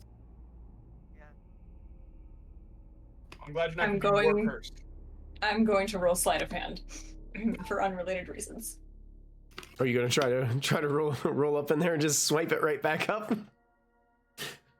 Anybody have a passive over 18? Oh yeah, Tree looks back to look at his nice little altar, and there's Charlie just like picking the gemstone up and pocketing it. Hey. I was just adjusting it, making it look nice. That's Tree doesn't even go. It just sort of looks and goes, I tried. Well, it's not even that it's like you're not angry, but you're just disappointed. Ow, I feel bad. All right. Maybe I should have that conversation with the big lizard. I'll just leave this thing on the end. Wait, what conversation with what big lizard? What are we talking about? I'm glad we're on the same page. Tree just smiles and... So now we have a problem. The Hydra? Yeah, that's the only way back out of here. Yes. I'm gonna leave this gem here. You'll leave that one here? Yeah, I'll be respectful of Tree's little ceremony. Tree's gonna duck back around and go stick his head out that hallway side door. Mm-hmm. Sure. I see. Oh, yes, I still see our friend down there. It appears that he has gone back to slumber. Gone back to sleep. Huh. Pretty much the same thing is occurring, kind of like the first time that you saw them. The water weird seems to be being playful while the Hydra slumbers. Could I ask Ori to help me with that body that's in the doorway? Sure. I'll let Can we like figure out how to like maybe release this ghost? You're more attuned to that type of spell work than I am. Sure I am. Allegedly. Allegedly I am. I've got spell magic, like, we know exactly. Well, we either like can we try to get like the head and the body reconnected, or do I feel like we need to destroy the bones? Destroying based off that it would previous probably check. be destroying it would probably be best. Okay. What's the best way to destroy bones, guys? Set them on fire. Pulverize them and set them on fire. Okay. Grind them. Michael, wasn't there a skull in the hallway? Random. Yeah, the skull to that skeleton. So the skull's in the hallway, the skeleton's in the room. The door kind of severed. Looks like it severed the head from the... Can we reach out the doorway to grab the head? You could, yeah. Tree will reach out and grab the head and bring it. Yeah, and as you pick up that skull, it's got this really strange shape to it. Like the skull is like elongated on the back. Definitely not goblinoid. No goblin you've ever seen. And it looks like its mouth kind of comes down, and it's more of like a circular form down at the bottom. I'm gonna set up like a little mini fire pit to like crush the bones and then burn them in a like little pit. Oh, let's salt them first. They always do that on Supernatural. Oh yeah, salt. We can salt them, holy water. Burn it. Why is its eye hole down here? I think that's mouth. Yeah. What has a mouth like that? Nothing good. A lamprey. Sorry, a lamprey? Yes, but they don't have skull like this. What's a lamprey? I show you someday. Okay, I don't like the sound of that. I think Kristy, or not Kristy, I'm sorry. I think Chloe told us about the lithids before. Yeah, she did. Yes.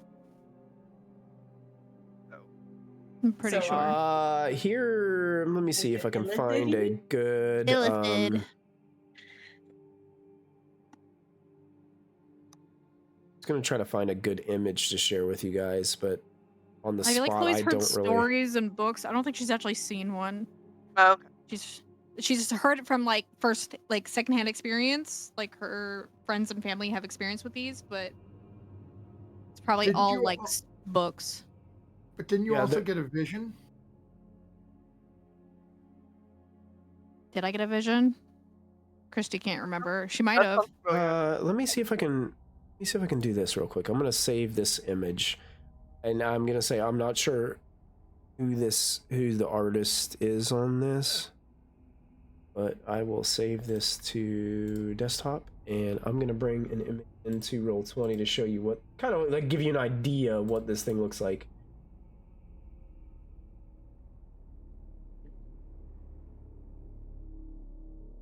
Let's do add handout, and I'm going to choose a file.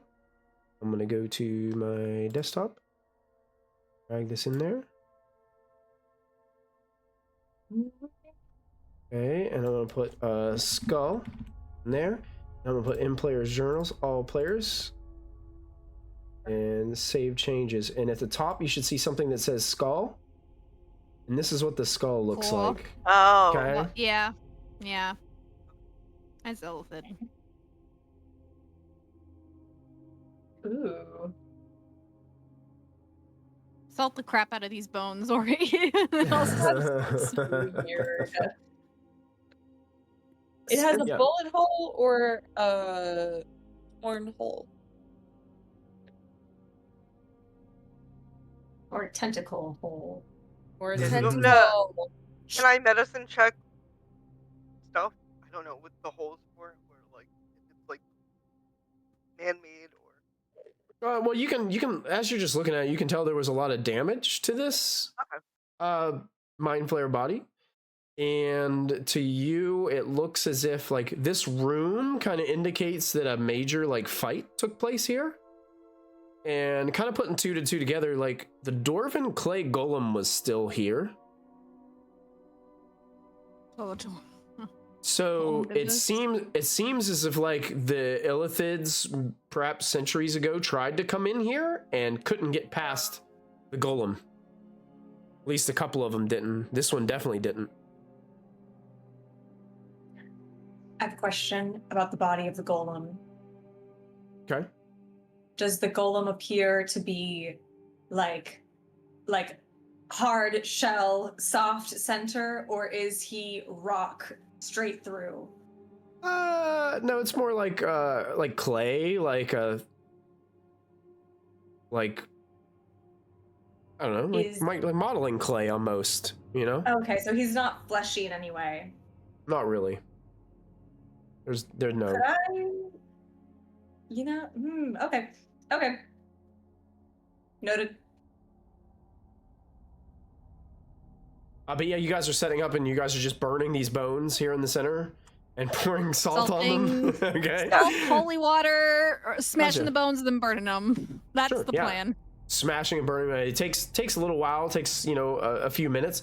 But after the time of them like burning up and being like smashed into oblivion, you get the idea that these things are completely destroyed. And it's at that moment that wandering ghost of that dwarven priest just slowly vanishes out of the room. And you all get this sense of peace that kind of overwhelms you as this takes place.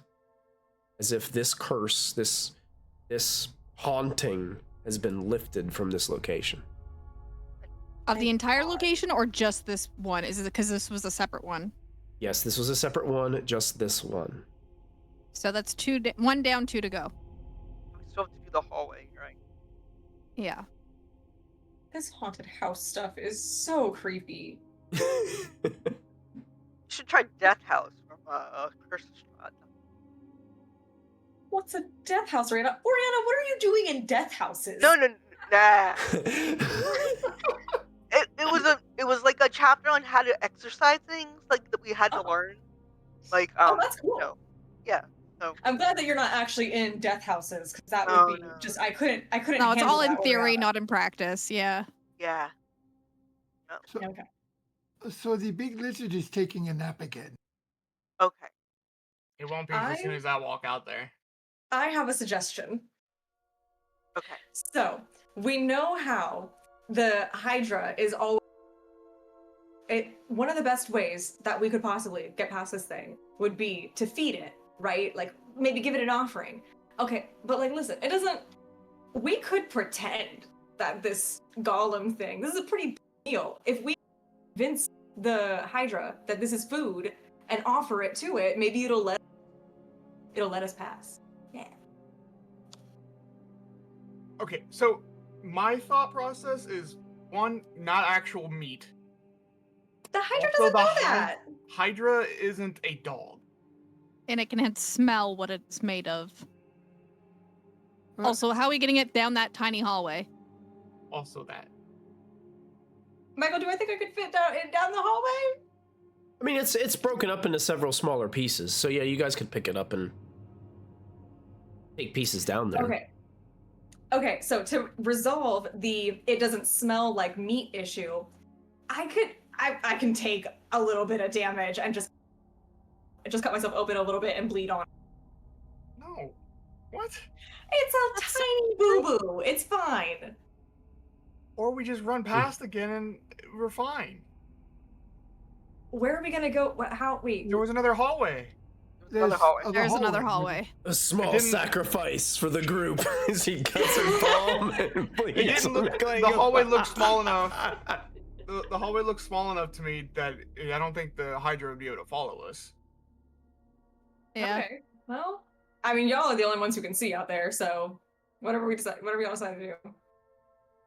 I think we just do the same thing we did last time. You four go first, get into the hallway, hopefully unseen, and then me and Ori will follow. Yeah. Did you see any doors that we could like open and shut and like hide behind? I believe there was a few doors in the hallway. Yeah. Okay. But if you get down far enough, we shouldn't. It just shouldn't matter, because I don't. Like I said, I don't think the Hydra's gonna be able to follow us down the hallway. Yeah. The water weird. The water might. Yeah. Water seems to be just vibing and doing its own thing. Yeah, that's true. It didn't leave the water after. Like it didn't seem like it wanted to leave the water. It didn't chase me. So. Why did you go in the water? I didn't. I ran past it and it didn't follow. The Hydra's the thing that followed. So. Well, then we must sneak around the corner then. Mm-hmm. Alrighty. I put the little light coin away and grab the nearest person. Sure. Tree, are you going out there first? Tree, as soon as you step into that hallway, you feel that tingling sensation on the back of your head. And you have the idea that even though you've released the haunting from that room, you feel like the hallway here is different and it's still haunted. And do I see anything in the hallway that gives me any inkling, like... Go ahead and make an investigation check for me, Tree.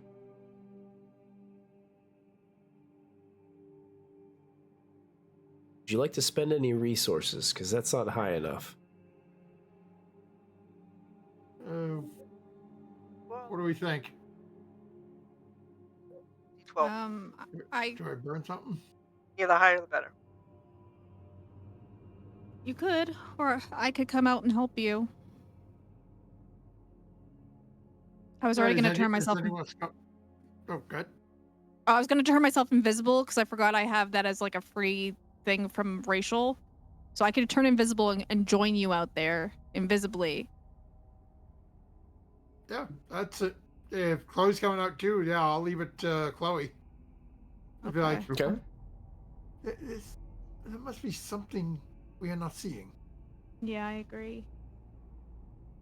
Let's give her a go. The minute you walk in that hallway too, Chloe, you feel that sensation on the back of your head. Something is searching for something on the back of your skull. Yeah, I thought it was to do with the skull that was in the hallway, but it's not. Oh! Well, as you're kind of like looking around, the skull did have something to do with it, but it wasn't everything. As you're looking, kind of like you feel like there's. Remember how I said a little while ago there were like dwarven markings and things on the walls of on these doors, carved into the door. Well, this door is slightly broken.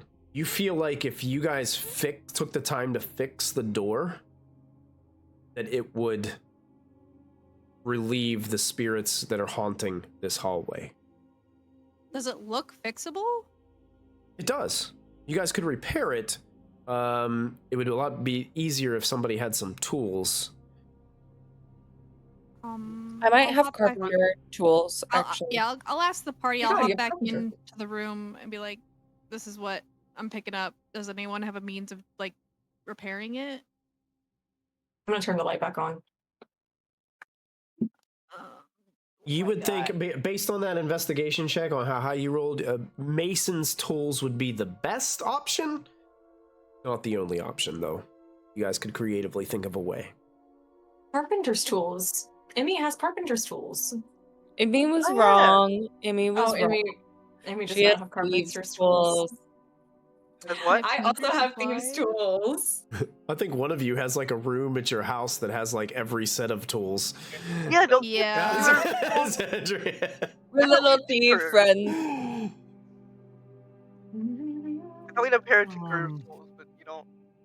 I have navigator's tools. I think. Looking at it, you say you're saying it's damaged.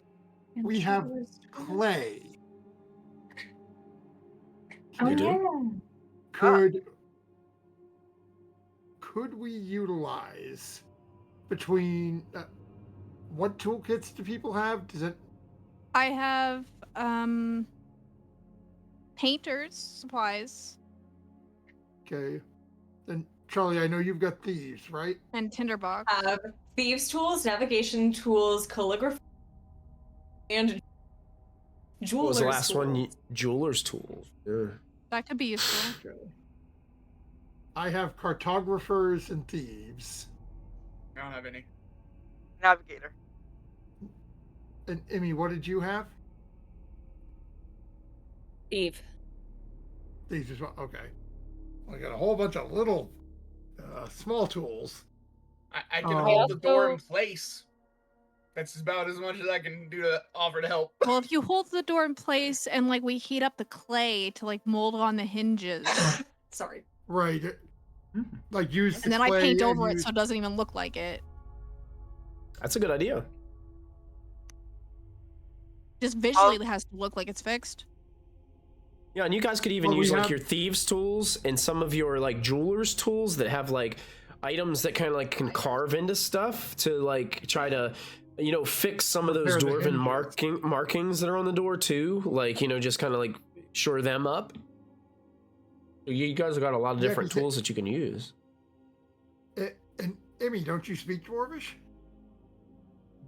Yeah. Yes, we can have Emmy fix the symbols. The carvings, the symbols.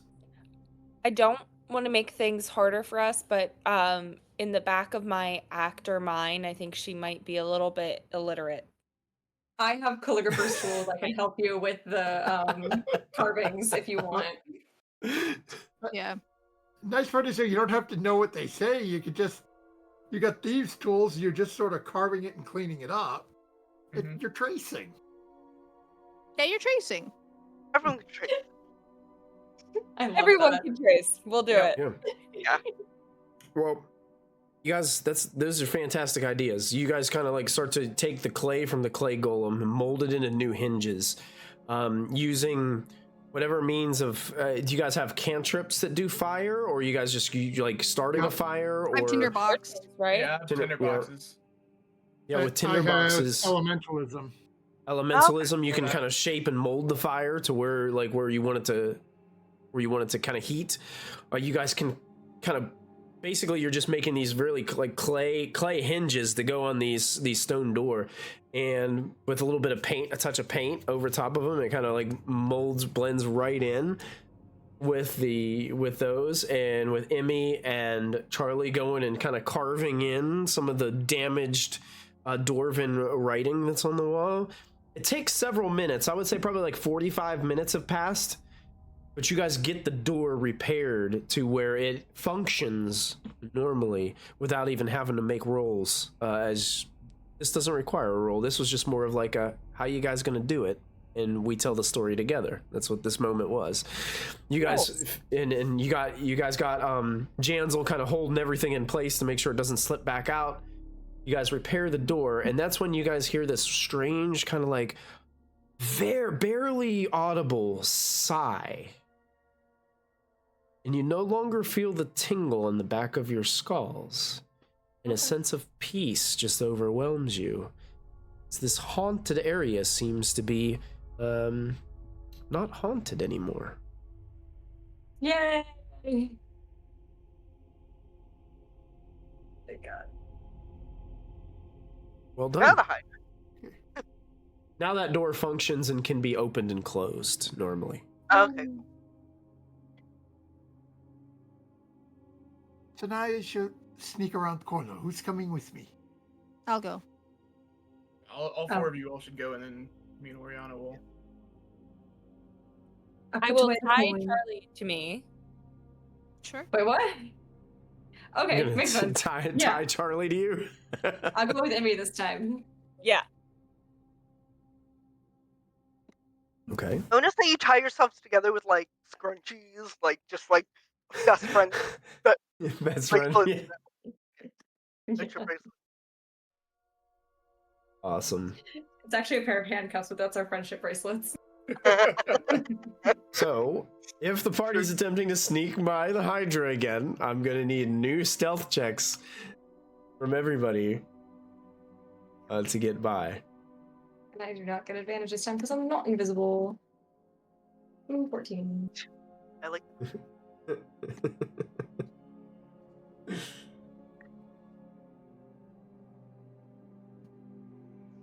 Yeah. I would like to use a resource to bump mine up a little bit. Can I use like a D8?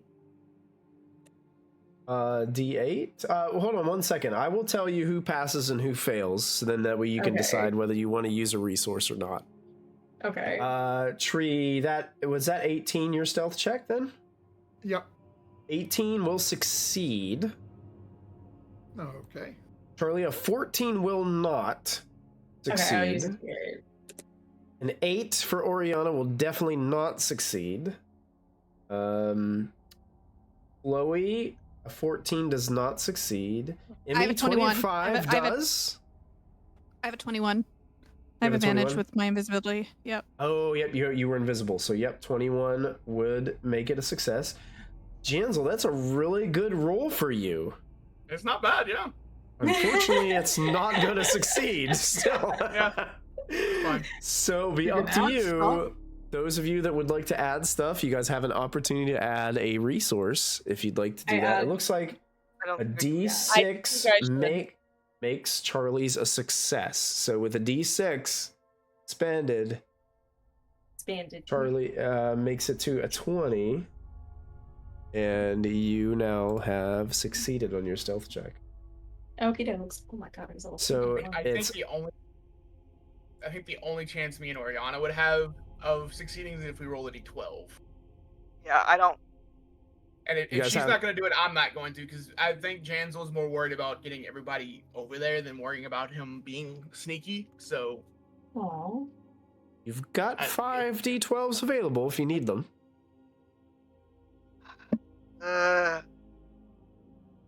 Chat's been very generous and very kind to all of you. I feel like we would both need to roll pretty high, though. We both probably have to roll at least a 10. Oh, God.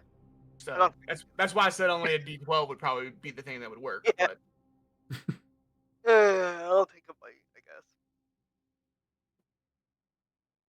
All right, so we're both failing. Yeah. Are you gonna both just take it the way it is? Okay, you're both gonna fail. All right, so Tree went first. Tree, you successfully get around the corner, and Chloe's going second. Invisible has no problem sneaking around the corner. You guys can see that hallway goes pretty far up on a diagonal pattern. There are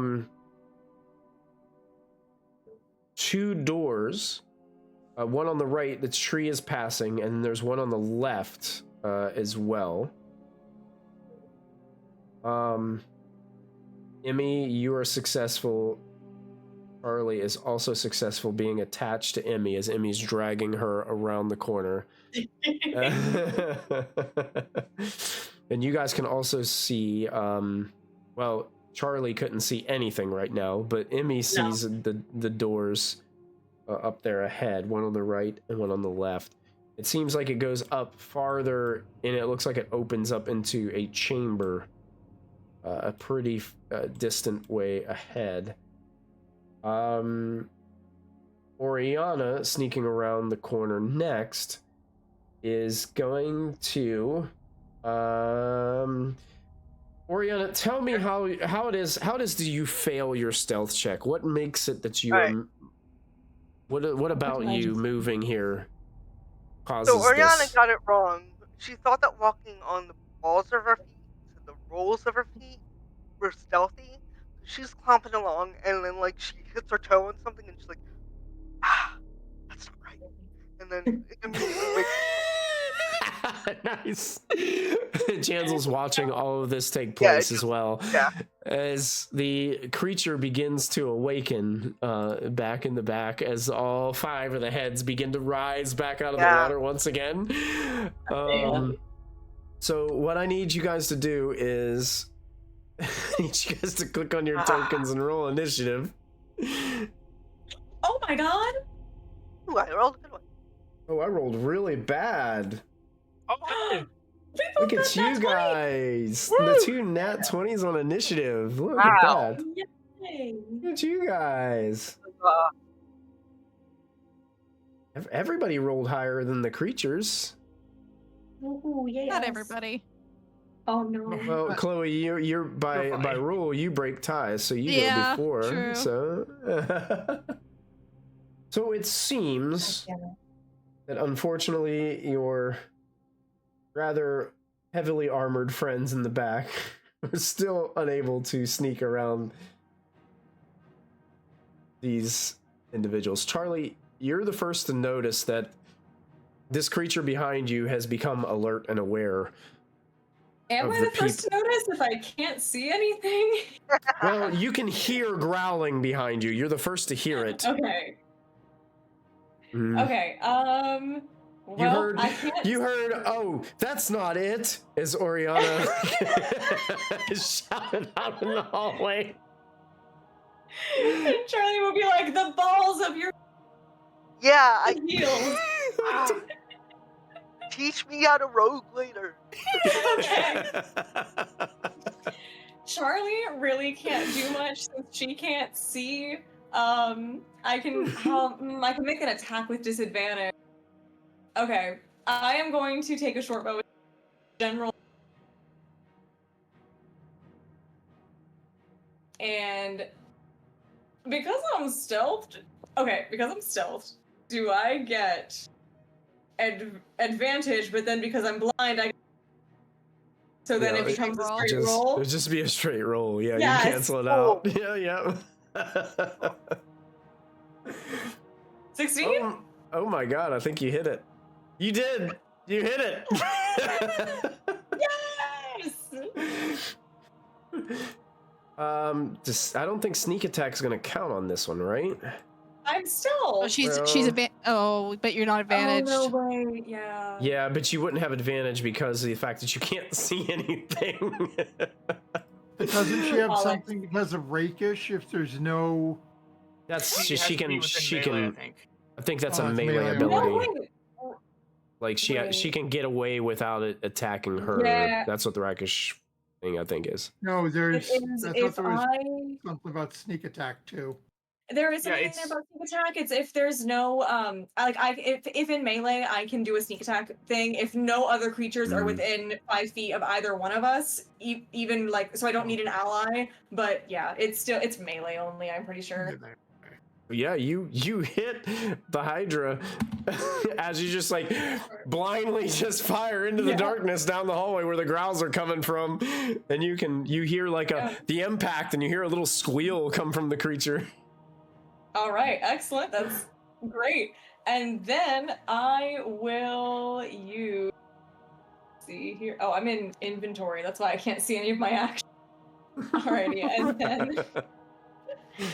Let's see. I cast 50 feet of hempen rope. Yes. I mean, it is a big fish. This is not action that I'm going to take. I just have a question. So let's say I had sneak attack advantage because I'm stealthed. And then, obviously I have disadvantage. Then if I were to have done something like steady aim, which also You can't stack. Would that be double? No, okay. Yeah, Thank you for stack that. it. Yeah. I was like, can I be slick? No. That's a good question, though. Yeah. Mm-hmm. Let's see. I don't really have anything else to do, and I am tethered, so I shall remain where I am. And okay. All right, Oriana, you have started this whole mess, and it's your turn. Yeah, I'm gonna run. Okay. 5, 10. I will tell you this. I will tell you this before you run. It does have reach. Okay. So it can make an opportunity attack against you, just so you're aware. Question, is that one attack opportunity or just 5? Once. Yes, just one. Okay, I will take that then. Okay. One head tries to bite you. Only 11. No. Okay. Snaps at your heels as you run out of the way. Come on, Gentle. Run faster. I'm sorry. I think so. Yeah, I was gonna say you probably have more movement than that. Did you want to dash, or are you gonna do anything else? Oh yeah, I can use action. I guess I can Sacred Flame it. Dex save. Dex save, sure. Yeah, you can Sacred Flame it. Yeah, Dex save coming right up. Only an 11. 6. That's crappy. But that's 6 points of radiant damage. Oh yeah, and it takes that 6 points of radiant damage. Yep, and that's my turn. All right, Tree. Yeah, how long did it take us to fix up that door? 45 minutes. 45 minutes. Okay. Which means Hunter's Mark is still up. Oh. So I'm going to bonus action move Hunter's Mark onto the Hydra. Okay. Hunter's Mark on the Hydra. Yeah, the water thing didn't follow us before. The Hydra did, though, so I need to slow that thing down. Okay. So we will take a couple shots at it. I do not know whether or not I'm invisible to it, so I'm rolling this with advantage. We'll just take the first if I'm not considered invisible.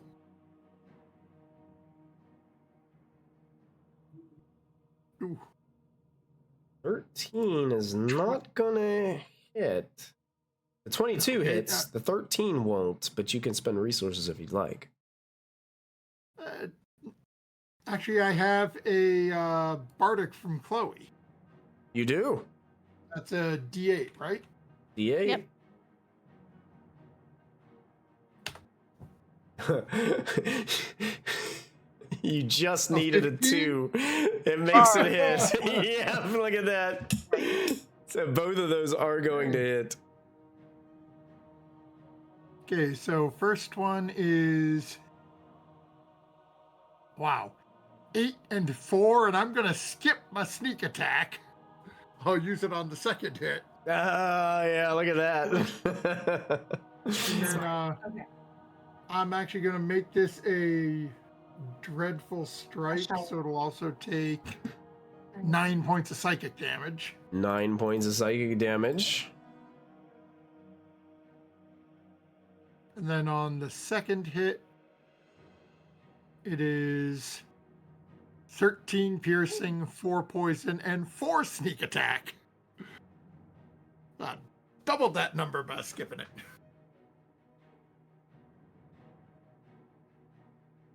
Oh, and I forgot to do the Hunter's Mark on both of those. Yeah, go ahead and add your Hunter's Mark. 5 force on the first one. Ooh, and 1 force on the second.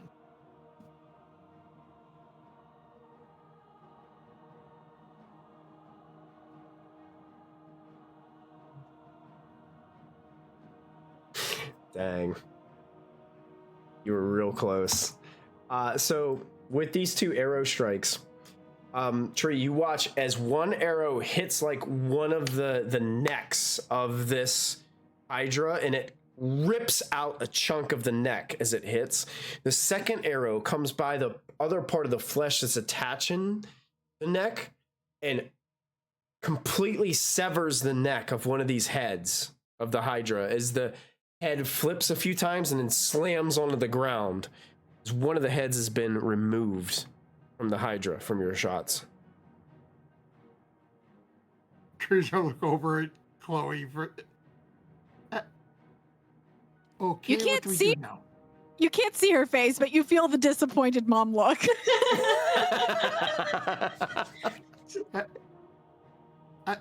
I think I slowed it down. And it is think you slow made it more because mad. it's slow. It is slowed, yes. It's slow but mad. And now it only currently has 4 heads.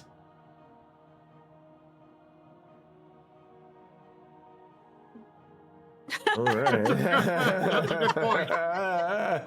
Well, I do have blind sight out to 10 feet, so True. I'm up there.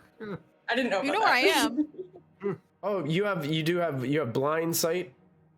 It's blind 10 sight, feet, yeah. not true sight. It's the other campaign you No. have the true sight. Got it. Yep. That's good to know. So far. Yes. Gotcha. Oh, in chat, it seems there are some speculation about the abilities of the Hydra and what it is able to do. So, when it comes to opportunity attacks, the way I interpret the way they made the new rules is the Hydra does have multiple heads and can make multiple opportunity attacks, but each one of them consumes a reaction, which it only has 1 per turn. So basically, it has as many reactions as it has heads. So therefore, if you run out of it, it can only attack you once, but then if somebody else on the same turn decides to run out of it, it can attack with a different head. Oh, okay. I like So- that. I like that a lot. That's how I interpret the rule. I may be interpreting it wrong, but that's how I read it. So that's just Yeah, the way I'm ruling it. Good roll. It gets an extra reaction that can make only for opportunity attacks. So they focus on one person as they're coming in and weaving out of the battle. So that way that each of the heads is still attentive to what's going on, but not all 5 of them are going to just gang up on one person and just try to eat them as they're trying to run away. So That would suck. yeah. That would definitely suck. That's why I asked. Yeah. My goal is balance. First of all. All right. So Tree's turn ends, or is there anything else that you wanted to do, Tree? I don't know if you wanted to move or. No, so that's bonus action. I don't want to run too far ahead away from everybody else. Good point. You might find another clay golem. Yeah. Probably ain't tell me to Genzel. open the door. I ain't opening it. I'm at the point where I'm like, I'm Genzel. gonna throw up another tiny hut so I can nap, and I don't care.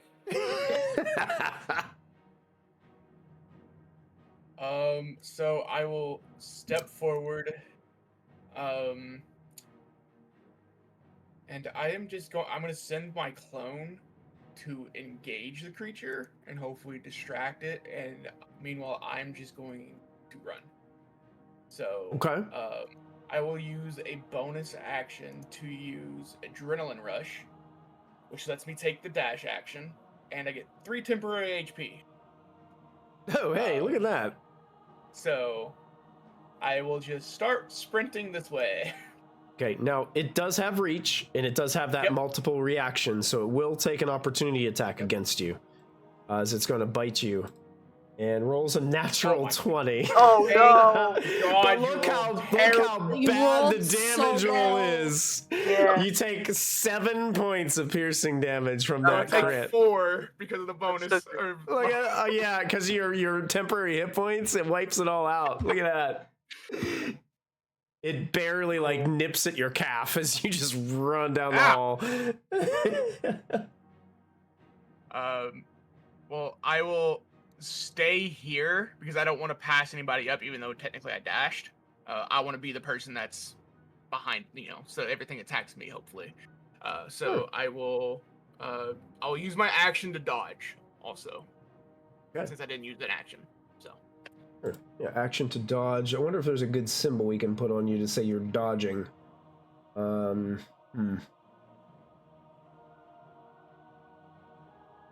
really any good symbols for dodging.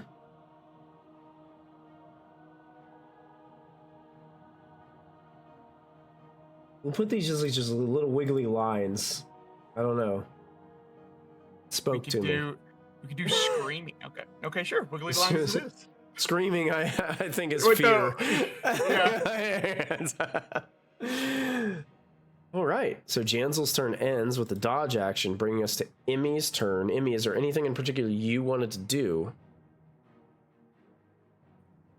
If I run, does Charlie like just automatically come with me?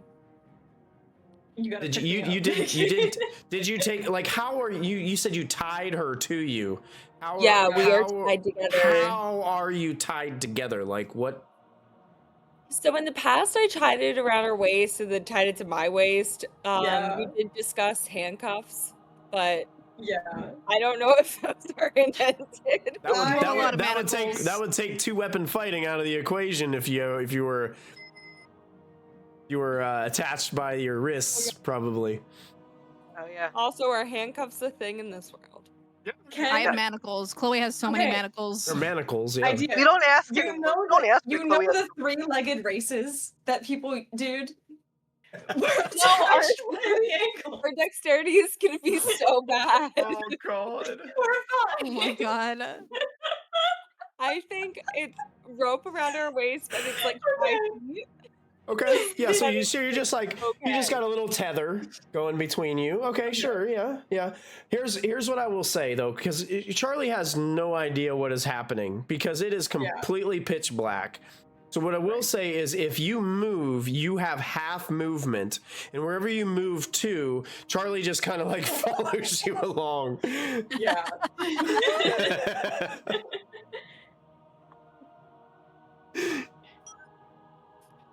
Okay, so I think that I'm gonna go up and just kind of try to go to the very first door and go in there. Okay. Yeah, you can get to the first door. Oh, the first door to the left. There was the first door was on the right. But yeah, if you're going to the left, you can absolutely go to the left. If we're doing halved movement, I can only move 20 feet. Okay, then let's go to the right, because I didn't see the right one. Well, Charlie, this wouldn't be based off of your movement. This is just her movement. Oh, okay. Yeah. So Okay. It's force it's force movement for you because it's kind of like she's carrying you almost. I'm using the carrying rule for this. Just and take me away. So you're going into that first room, Emmy? Is that what you wanted to do? To the right? Sure. Okay. Yeah, you open up that door. And you startle a small individual who is inside. There's a man. Yeah, there's a little gnomish, like a very gray skinned gnome in this room. That seems to be like holding a piece of like a big piece of parchment and a quill, and it looks elderly. As you walk in, oh my. But that's all we really have time. That's all we really have time for right now because we're in combat. So that's what you get. He goes, hello. Well, hi. Sounds like there's a lot going on out there. Yeah, I wouldn't go out there if I were you. I'd just stay here. Did you startle the Hydra? I didn't. I didn't, but someone did. Yeah. Oh, well, then close the door. Okay. No, she doesn't. What the fuck?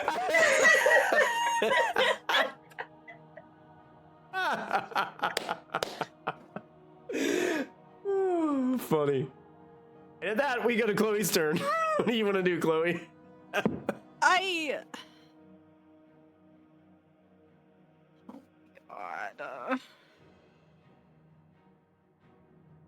Well,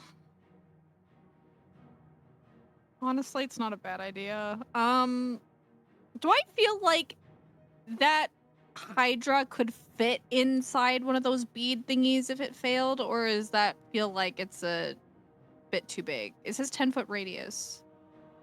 10-foot radius. 10-foot radius? That's 20-foot diameter, right? Yeah, it would fit in one of those beads. Cool. I'm going to attempt to do that. I'm going to throw the bead directly into the center of the Hydra and hope for the best. I don't even care about the damage at this point. I think you can... 6 feet? Oh, yeah, so you can throw it down there. Sure. Do you have the rules for those? It needs to make a saving throw, right? Dex save. Dex save as you toss this bead down there. Here we go. A natural 1. Or a total of 2. Wow. Cool. It takes the full damage. 12 force damage. 12 force damage. He's in a hamster ball for 1 minute. It's in a hamster ball for 1 minute. What do you know? Look at that. Ensnared. And I will yeet myself in here and shut the door. Wait, you're invisible, right? Would not anymore, because I technically it was an attack. I threw the So yeah, you're visible, and you rush through the door too, and you startle this individual that's there, and is like, he's like, oh, another one. Thank you for closing the door behind you. You're welcome. I'm gonna sit down and start preparing tiny hut. Nice. It's my turn. And turn. The Hydra spends its turn trying to move and is pushing this hamster ball, and it's just like it rolls into Janzel's echo a bit, and it just like Janzel's echo kind of pushes it and it goes back a little bit. It weighs like 1 pound regardless of what's inside of it. Yeah, so Janzel's echo just keeps pushing it back as it tries to roll, and it tries to bite and snap, and it's just like hitting the insides of the orb, and that's all it does on its turn. The water creature does move up here to the edge of the water, and it's going to use its surge ability against the Janzel echo. 24 to hit. And with a splash of water, Janzel's echo just disappears. The water snake looks around like wondering what has happened because he hasn't engulfed this creature, and then decides to go back into the water and play. Now he has a beat like a ball in the water to play with. He's got he can just like he starts pushing the Hydra back and forth. Get dizzy, buddy. That's right. Starts spinning him around. I love it. And with that, I think that's where we're going to end this episode of Phandelver and Below the Shattered Obelisk. Excellent job, everybody. Can we say everybody goes into that room? Yeah, if you guys were just going to go and run into that room, you guys can run into that room, and then we'll end it there. That's fine. Cool. I didn't know what you guys were planning on doing, but once you get to that room, there's no way that those creatures can get to you. So. Okay. Woohoo! Hey! Very nice. We did it. You did it. Well done, everybody. Oh boy. No one tried. You haven't killed it yet. That's right. Soon. More or less problem. I can't shoot it. It's actually protected with that orb now. Oh yeah. Cool. Well, great job, everybody. Another excellent session.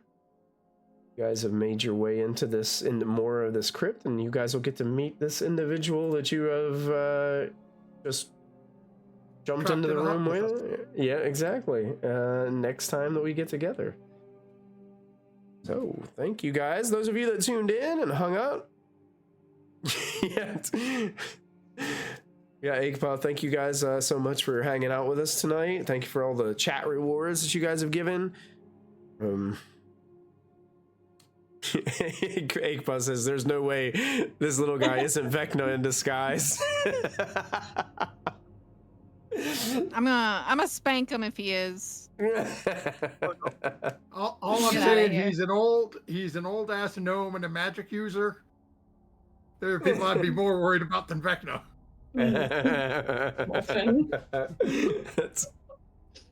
Wolfen makes a guest appearance in Phandelver and below. I would actually love that. I think Charlie would love Wolfen. Right. Well, thank you guys for an entertaining game. Thank you guys for hanging out with us. If you are joining us on YouTube, don't forget to add your proficiency bonus. And we'll see you for next episode soon. Love you, bye.